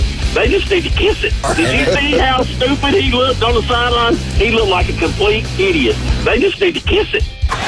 Weekday morning 7 to 9 at 104.3 ESPN Northwest Florida. Good evening. This is Joanna on ESPN Northwest Florida with Monday's weather forecast. Clear tonight with a low near 60 and a wind 3 to 7 miles per hour. Sunshine tomorrow morning, a light breeze out of the northeast and a temperature of 74. Slightly hotter in the afternoon and evening around 79 with sunshine and a wind coming out of the west-southwest around 8 miles per hour. Sunny Wednesday, a gentle breeze and warm around 78. This forecast is brought to you by Earthworks of Northwest Florida. Thank you for keeping that dial at ESPN Northwest Florida. Rely on it. We're proud to bring you the most popular cars in the world, like the stylish Camry and the sporty Corolla. Get award-winning style and 1.99% APR on a new Camry. Named the best new model by Kelley Blue Book. Plus, you get 90 days until you make your first payment. Curb appeal comes standard on the new Corolla. Designed to wow from the inside out. Get 3.49% APR plus 90 days until your first payment. Panama City Toyota, your Camry and Corolla headquarters. Offers end November 3rd. Visit PanamaCityToyota.com for details. When it comes to building smart and roofing right, TK Vandy's is the name you can trust. They're your go-to for general contracting, design, build solutions, and top quality roofing. From concept to completion, they deliver excellence on time and on budget. Whether it's a custom build or a complex renovation, they've got you covered, literally. Call TK Vandy today and build something better together. TK Vandy, built with purpose, roofed with pride. Transmitting from the CBC Construction Studio. This is the Sports Blitz, where we don't have guests. We have punching bags. The Sports Blitz on 104.3 ESPN Northwest Florida. Welcome back. You're listening to the Sports Blitz with Paul Wilson here at 104.3 ESPN Northwest Florida. Don't forget, you can call in, you can text in on the Red 7T's phone line, 850-215-6290. We are pumped up, we're primed up and ready to go. PCB Hobby's in the house. The captain's here, the doc's here. We got all the superheroes here, so we're pumped up. How are y'all doing today? I can say it again. Happy Monday. I had to say happy Wednesday last week. I know, it's a little different. It's a little different. A little different. Anyways, happy Monday, everybody. We're doing good. I don't even know what day it is, and I just said it was Monday. I mean, that's how the week's starting off. We are busy. We got a lot going on. We had an artist in-house this last weekend. So Friday night and Saturday night on our stream, if you joined us on our PCB Hobby comic stream, we had Maria Wolf, who is a world-renowned artist. And off the chain. And she is. We got to hang out a little bit. And she's definitely fun to hang out with. So anyways, we had a good time with her. And she had a lot of really cool pieces and a lot of really neat art that she had. So that was a good time. We hired 2 more coin streamers. So we now have Michael and Brian and Nick and Devin. So we have 4 coin streamers now. Wow. Which is great. We run from 8 a.m. in the morning till 12 midnight every day, 7 days a week. And it's pretty exciting. So super excited about that. So if you haven't checked our coin streams out, again, on eBay Live, we are PCB Hobby. And then, of course, we just have the normal things going on. I think the boys are going this weekend to a Collecticon. And I believe we're going to buy up all kinds of inventory, so we'll have a lot of new stuff for the stream and the store on that as well. The store's been really busy lately, actually. Of course, the weather's pretty nice. Everyone's getting out. Well, that's because of the show. And it could be. I mean, they say... And Thunder Beach is coming. Yes, it's coming. Is that this week? Yes. Oh, fun. Starts on Wednesday. Thank God I'm going out of town. Well, Anyways, I work at the airport, and there's a bunch of this has got to be air show this sometime soon because they're flying in. We're getting all the old planes this week. Yeah, I would assume there is. Yeah. So, anyways, but if Paul would advertise us more, we probably would get more customers. Just saying. I mean, throughout the day, if Paul would say PCB Hobby, number 1 place to be. I'm kidding. It's a joke. It's okay. I will renegotiate that into y'all's contract, and we'll make that happen. I just want to be a part of it. Do the bikers go for more towards comics or what? Everything, actually. Oh, really? You'd be so shocked how many people come in and it's coins and probably not as many TCGs, honestly. Okay. But they are into sports. A lot of bikers are into sports, obviously. And they love comics and coins too. And silver and gold is the news. I mean, gold is monstrous through the roof. We're like at 43 something now an ounce, which is amazing. And then silver's at like $52.50 an ounce, $52.50 an ounce, and that's astronomical. I mean, it's the highest it's ever been. Yeah. I mean, that's it. I mean, no, in the history of silver, it's never been that high. Let me ask you this real quick, because I know that we talked about it a little bit last week. So the part of the cards that do have the silver and the gold in it. Yes. Do those cards fluctuate with price with the silver and gold as well, or is it based off of what the card is? It's probably based on what the card is. Let's say you pulled a 1 ounce silver, let's call it a round, in a card that was Shohei Ohtani. That'd be worth a bunch of money. Right. I get it. The silver's $52.50, but in a unique silver piece that not very many were made, maybe $150 silver piece. In numismatic world. And then on top of it, you have Shohei Ohtani, which I'm sure is a rare card. Let's say it's numbered out of 25. I mean, you're talking $400, $500, $700 card, right? If silver goes up to $100 an ounce, that card's probably not moving. It's just going to stay right there. But a nobody card that has silver in it, it's really only based on the silver value, absolutely. The price would fluctuate. So basically what you're saying is if it was a Todd card, it would stay the same. It would stay the same. If it was a Paul card, it would go up due to being a gold card. Right, exactly. I got you. So just so that everybody knows. And just so everybody knows, in the case of Paul, it'd probably go down. It'd probably way down. Way down. Anyways, though, so that's been in the news is the silver and gold, just going nuts and going crazy. And everybody's scared. The margins change when that happens, and how much the spread that you pay and all that stuff.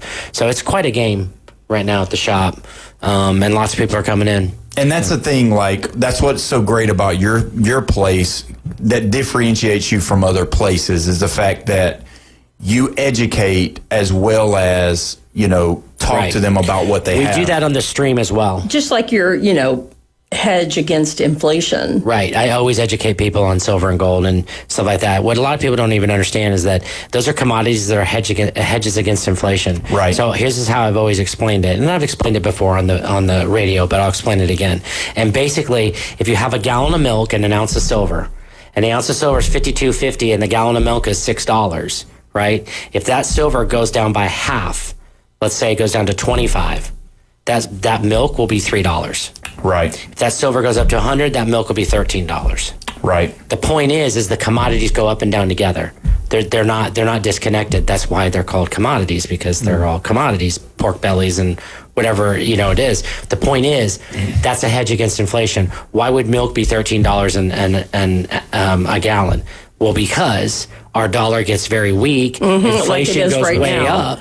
And silver have a dust heart follows attack it. every time I go to the grocery store. In other words, if you exchange your silver at any given time, you're pretty much safe. You're just putting your money into something that you're not going to make any money or lose any money over. And that's what a lot of people don't understand about it. They think that it's a buying opportunity to potentially make money. Yeah, but you're getting more money in that case that's worth less. Right. So So no, you really want silver to go back down to $8 an ounce, which means our dollar is amazing, which means our milk is $1.50 a gallon again, and gas is $1.20 a gallon again. Never going to happen. But the point is, that's what you would want in a perfect world. Right. So, and that's where that's again a credit to you guys, is because you get the education. Correct. You understand. And when, and that's just one small piece. Yeah, you know what I mean? that's just a part of the puzzle. People walk in every day and well, tell me more about coins. Like, what do I have here? And, and you can go through it and, well, how do we trust you guys? Or how do we know you're telling us the truth? Or, you get into all kinds of conversations. And the reason I bring this up is this happened the other day when I would happen to be at the shop for a while. Emma called me and said, oh my gosh, I'm really, really busy and no one else is here but a couple people. They don't come in till 2. Can you come down? I was like, sure. So Bill and I actually jumped in the car and went down there. And sure enough, she had lines of people. And so we started helping people. And one guy wanted to talk for 45 minutes about his collection and, how do you guys buy it? And da-da-da. And he ended up selling it to us. But, I just explained it in plain English. This is what you have. This is what you're looking for. If you have this, it's more valuable. If you don't have that, it's less valuable. In the end, we'll buy it all, though. And look, we want nothing more than for everyone to have what they think they have. Yeah. Right. Because it means it's good stuff. Yeah. And we are going to pay strong for it. We will. So we're in hopes too that they have something. Right. Good. And so that's the key. Like, and I break parts every day. When you and have it's so when you're breaking the cards, you guys are sitting there with them, with that family, with that little boy, with that older person that is saying, man, I hope that I can hit a Shohei for this one. And you're like, yeah, me too, because we'll buy it right now from you on a fair market value. And price. not even that, it's hype too, and it's good hype. When you pull a monster card in the shop, it's such great hype, whether you're wanting to sell it or not. And you get other people to sit there and say, well, maybe I should try a box, right? Yeah, you should. You the should. Excitement, the excitement, is infectious, right? Exactly. Yeah, and so being excited about it, I'm excited about Thursday because Topps basketball is coming back. In fact, that's funny you say that. I just got an email from Fanatics with all the images and the banners and stuff for Topps basketball. So I didn't even open it yet. I saw the email and I saw they had attachments. So I can't wait to open it and see what all the hoopla is about and what artwork they have and what posters they have and all that type of stuff. So it's going to be pretty exciting. And I sent that over I did forward it over to the team at the shop. So hopefully they'll be talking about it this week. I'm sure everyone's going to come in and buy it. It's going to be nuts. And so on that, and I'm new to the game and all of this, will you get a certain amount that you've been allotted? It's allocation, yeah. Okay. And so I actually don't know what our allocation on that specific product is, but I'm guessing it's at least 2 cases. That's just a guess. Yeah. We may be getting 6 cases. I don't know. Maybe getting 1, but I'm assuming we're going to get 2. It's their first basketball product in forever. So I would think they would have produced a pretty good amount of it. And these are going to be the hobby boxes, which are going to be expensive, but not too big. Yeah, but that's what you said. That because and you wasn't here the last time when I asked him what would be the hobby box to buy, because that's the big one. That's the one that's going to cost the most. And he said this Topps basketball. So obviously I'm saying that on the radio so everybody can hear it. But if you see me in line, let me get in front because I told you about it. Right. So either way, you might actually have enough pull to ask somebody, would you save me a box? Or and 2. You might be able to pull that off. I'm just saying. I like Paul. those odds. How big is the box? Oh, they're, roughly. Yeah. Just small.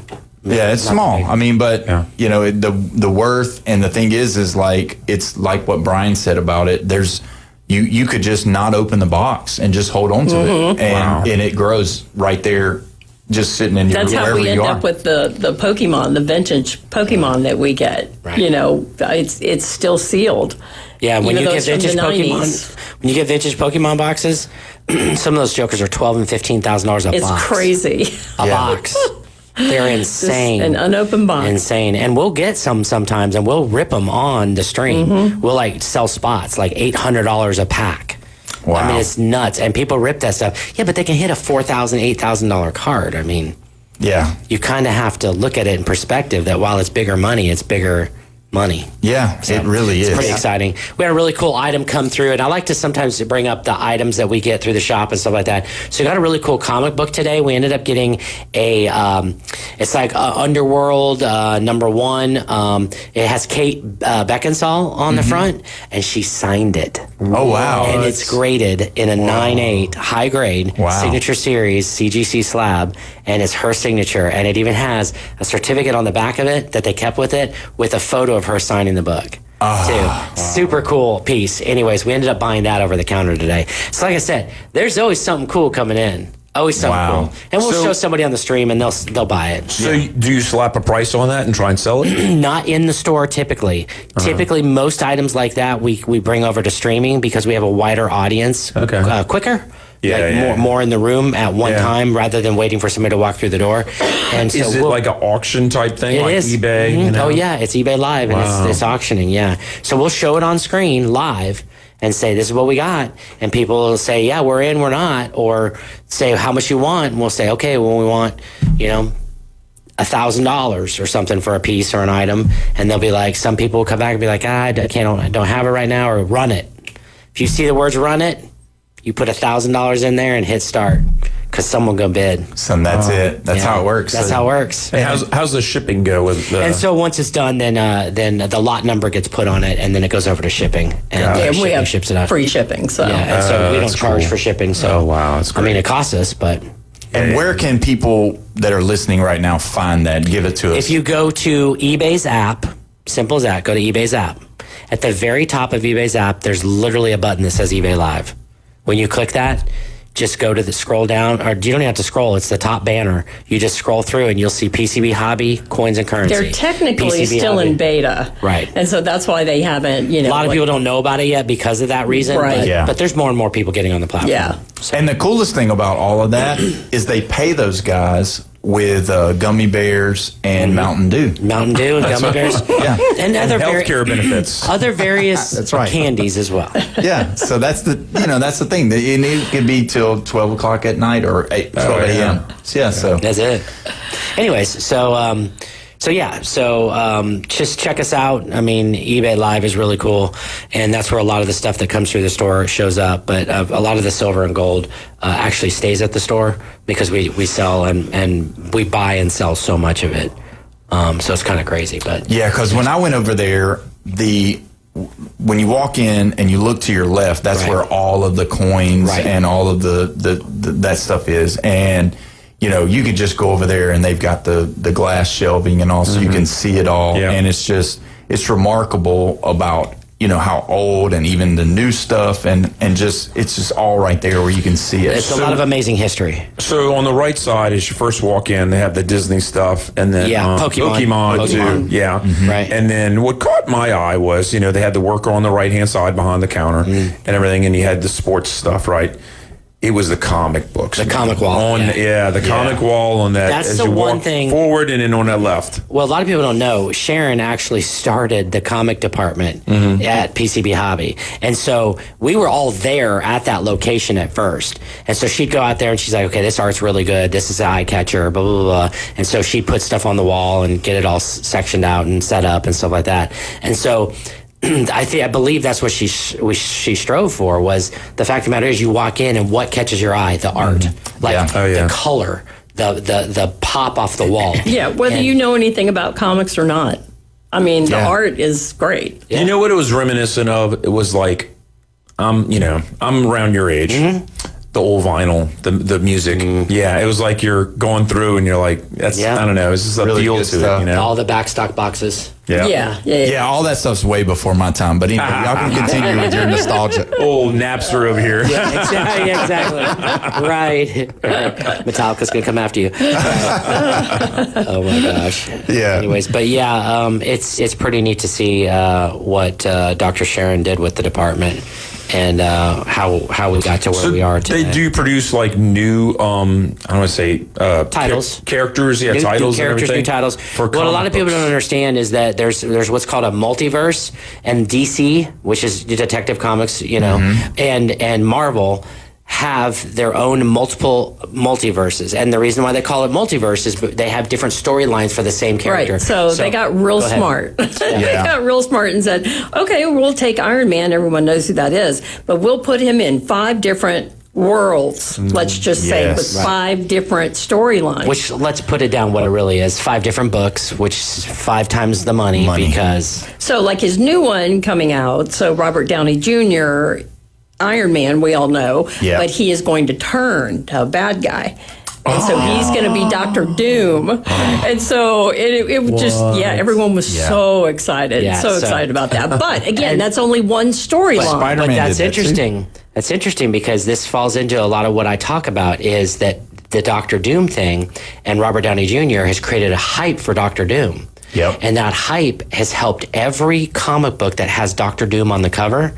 All I have to do is put it up there, and guys, another Doom cover. Check this out. And they will bid that And it's thing been out. like that. Because it got hype now. It's been like that for over a year. Right. Yeah. Yeah, when they do those things, it just adds credibility. I love it's it. Great. I love it. You know, It's new great. Spider-Man comes out, everybody wants Spider-Man. New Superman comes out, everybody wants Superman. New Batman comes out, everybody wants Batman. And I love it. You know, it's one of those things where it's like the hype in all different areas. And that's the cool thing is in collectibles, the hype. Yeah. That's the excitement. That's right. But That's excitement. then, of course, you have the indies, too. You know, so they don't have the deep pockets that Marvel and DC have. But there are people that follow those indie comics. Pretty heavily. And they have turned out some prime great example, titles. Boom Studios is a studio that produces comic books, and Boom Studio does Berserker. Well, Berserker's Keanu Reeves, and so they're coming out with some Keanu Reeves stuff and Berserker, and it's a super hot title, and there's a lot of people who get on board with that and are excited about that. So I feel we're out of pumped up. Yeah, but tell us where we are real quick. Where you're located. All right, remember we are on Back Beach, guys, 11939 Panama City Beach Parkway, next to Florida Linens. Phone number is 850-320-8388. Give us a call or come on by. And when we go over there to visit you, I'm going to go into Florida Linens and tell them that we give them all kinds of airtime, so they have to sponsor the show. Yeah, exactly. But thank y'all so much for coming. And when we come back, we are going to dive into LSU's game over the weekend. You're listening to the Sports Blitz with Paul Wilson at 104.3 ESPN Northwest Florida.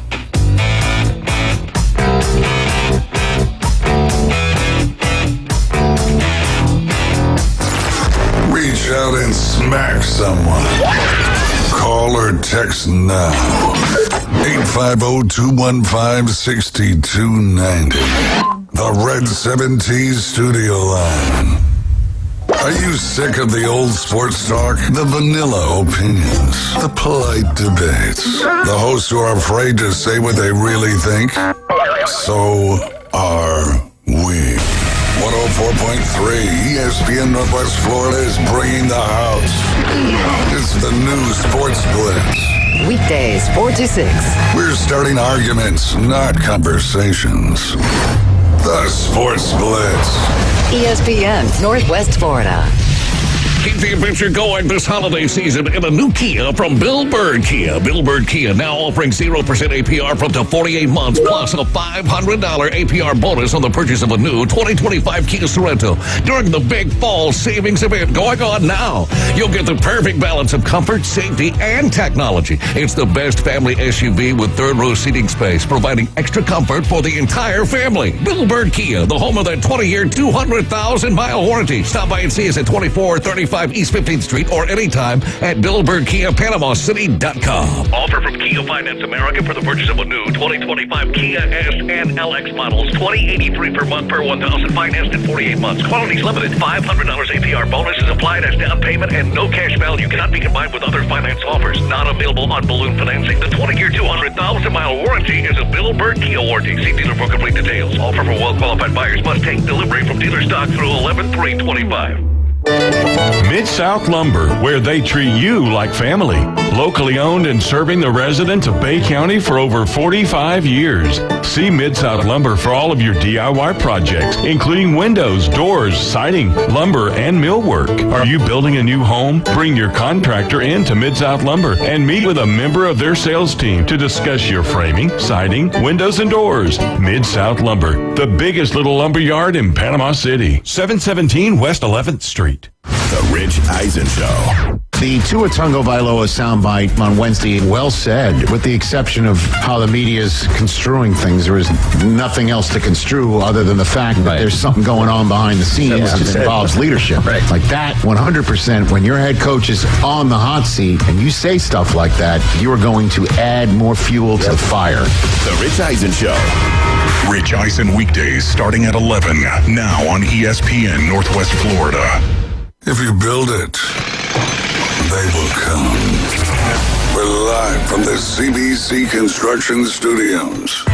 You've got the games, but we've got the breakdown. That's the difference between a winning football team and a losing football team. Hot takes, cold truths, and the takedowns that get everyone talking. This is the Sports Blitz with Paul Wilson. Then you're going to run into a big problem. 104.3 ESPN Northwest Florida. Welcome back. You're listening to the Sports Blitz with Paul Wilson at 104.3 ESPN Northwest Florida. Don't forget, you can call in, you can text in on the Red 7T's phone line, 850-215-6290. Don't forget, tonight, Monday Night Football, kickoffs at 6 p.m., Tampa at Detroit, right here at 104.3 ESPN. Thank you so much for listening. We can't do what we do without our wonderful sponsors, AutoNation Ford in Panama City. Go see those guys. They've got every vehicle brand that you would want, whether it's used, whether it's brand new. They got the F-150s with the great matte colors. I love those colors.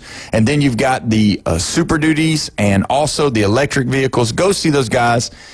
AutoNation Ford in Panama City, 730 West 15th Street, right there past the railroad tracks on the left. You can't miss it. Great place, great atmosphere. Go see them over there. AutoNation Ford, Panama City. If your vehicle needs some freshening up, whether it's the paint, whether it's the mirrors, maybe your lights aren't as bright as they used to be, go see those guys over at Recommended Collision Center.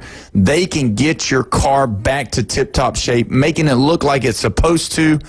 Any type of wear and tear on your vehicle, they can take care of it for you. They do all kinds of work, and they do great work. They're locally owned, locally operated, and if you mention the show, you will get a discount. So either way, go see them. Recommended Collision Center right there on Jinx Avenue on the right. Great place to see. And go in there and tell them Paul sent you. Jeffrey, Louisville versus Miami. Now, me and you kind of differ on this breakdown. Miami did not play well. You don't agree. You think Louisville played up. Let's talk about it, because Miller Moss, he did have a great day, 23 of 37. What did you ask me on Friday? 248, 2 touchdowns. What? What did you ask me on Friday? Tell me. Do I believe in Miller Moss still? Yeah. Like it was a still. Still. Yeah, that's because the word you used. Yeah, but he hasn't been great. He hasn't been great. And I mean, and I said he has a potential to be a top 10 quarterback in college in the nation. Yeah, in college. Yep. And guess what he did? Two touchdowns, no interceptions. The thing is that that's pretty good. And he won. That's the bigger picture. On the road. Yeah. Against number 2? Yeah. I'm just saying. Beck was 25 for 35, 271 yards, but here we go. 4 picks. No TDs. None. Yeah, we talked about it. We've talked about it all year long. We talked about it from the beginning when we would talk to Joe, who's the voice of the Miami Hurricanes. By the way, great call. I got to listen to him on the way home. Great call that he gave this past week. We're going to get him on the show. But we've talked about it. Is Carson Beck going to Carson Beck a game? That's what we talked about. If you remember, I've been bringing it up. It's the Carson Beck that played at Georgia where he would have those games that the 5 stars and the defense would pull him out of, and they just haven't happened yet. And then boom, here we go. It happens, and Louisville just so happens is playing a great game. Now, do you think Mario Cristobal got out-coached by Brom? No, I think it's pretty even.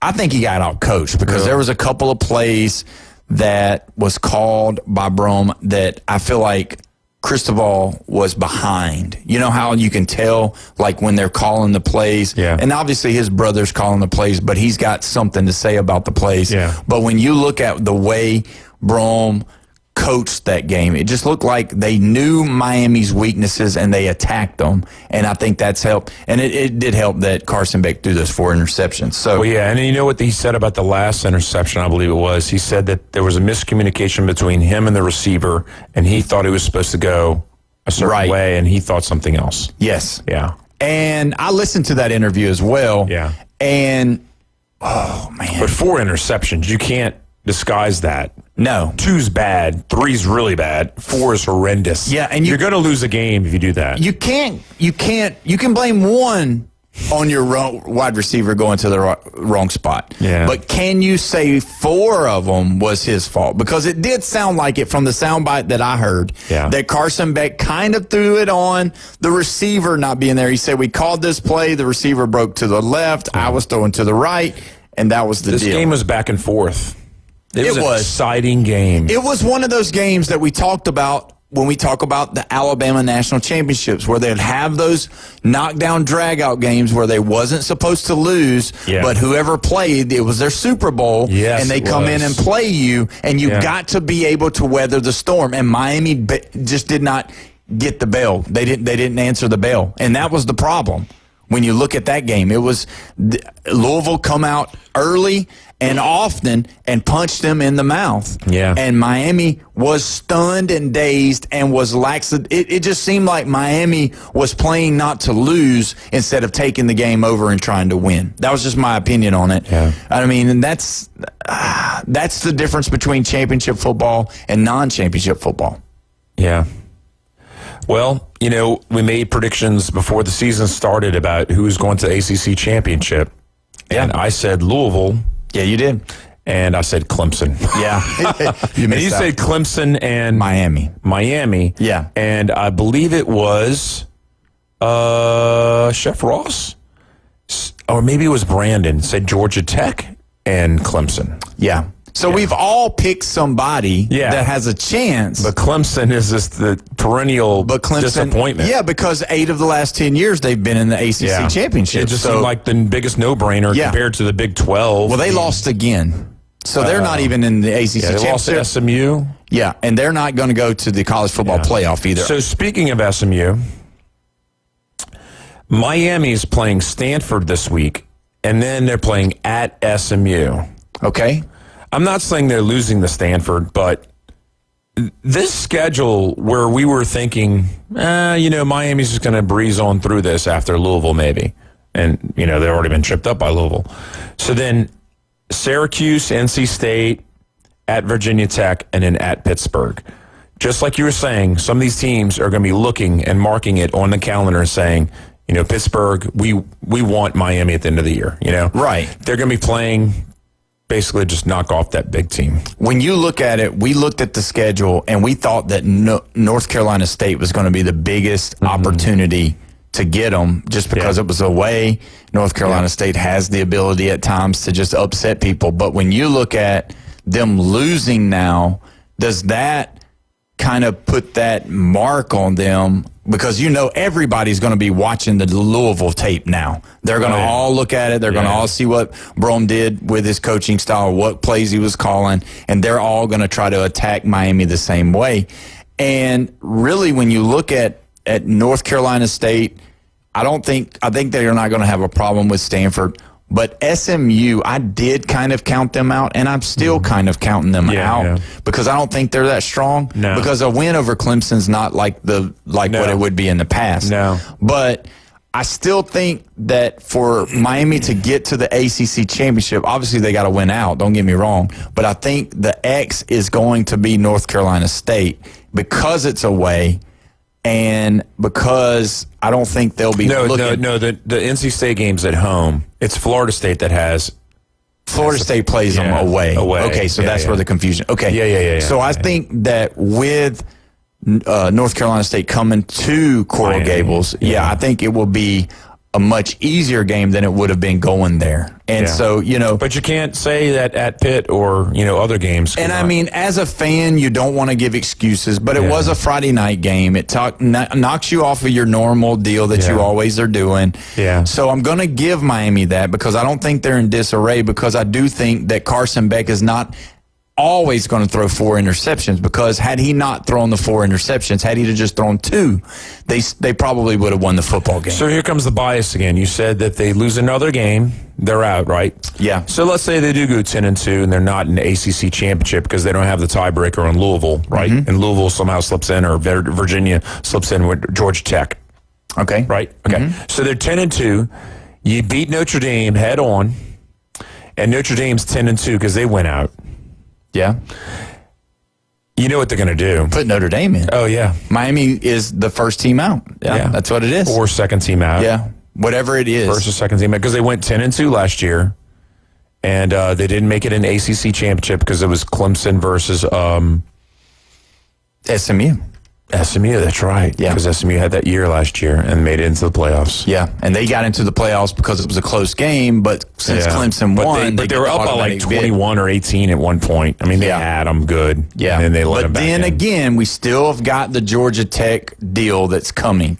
That's going to be their big deal. Yeah. Georgia Tech's got to play Georgia at the end of the year. Oh, yeah. And then they've got to play whoever's in the ACC championship. So the fact is that could be the possible way that Miami gets in if they don't make it to the ACC championship and lose 2 games. But the problem got to be for Georgia Tech to lose both of those games at the end of the year. So the problem is that the committee has said numerous times that the conference championship is not going to be like eliminate somebody, basically, is what they said, which I kind of find it hard to believe for some of them, like Iowa State last year. Yeah, it's not.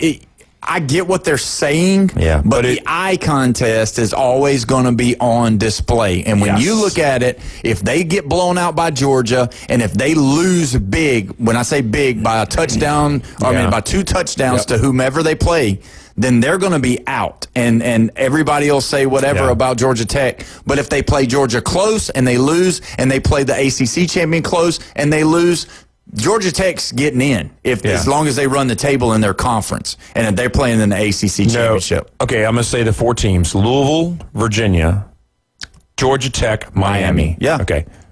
Who do you want to see in the playoffs? Give me 2 teams. Georgia and Georgia Tech, because I think they have the highest ceiling. Yeah.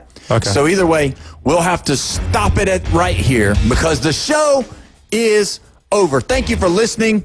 We've had a great day. Don't forget, tomorrow, we got to talk about Florida State more than we did. You're listening to the Sports Blitz with Paul Wilson at 104.3 ESPN Northwest Florida. See you tomorrow, guys.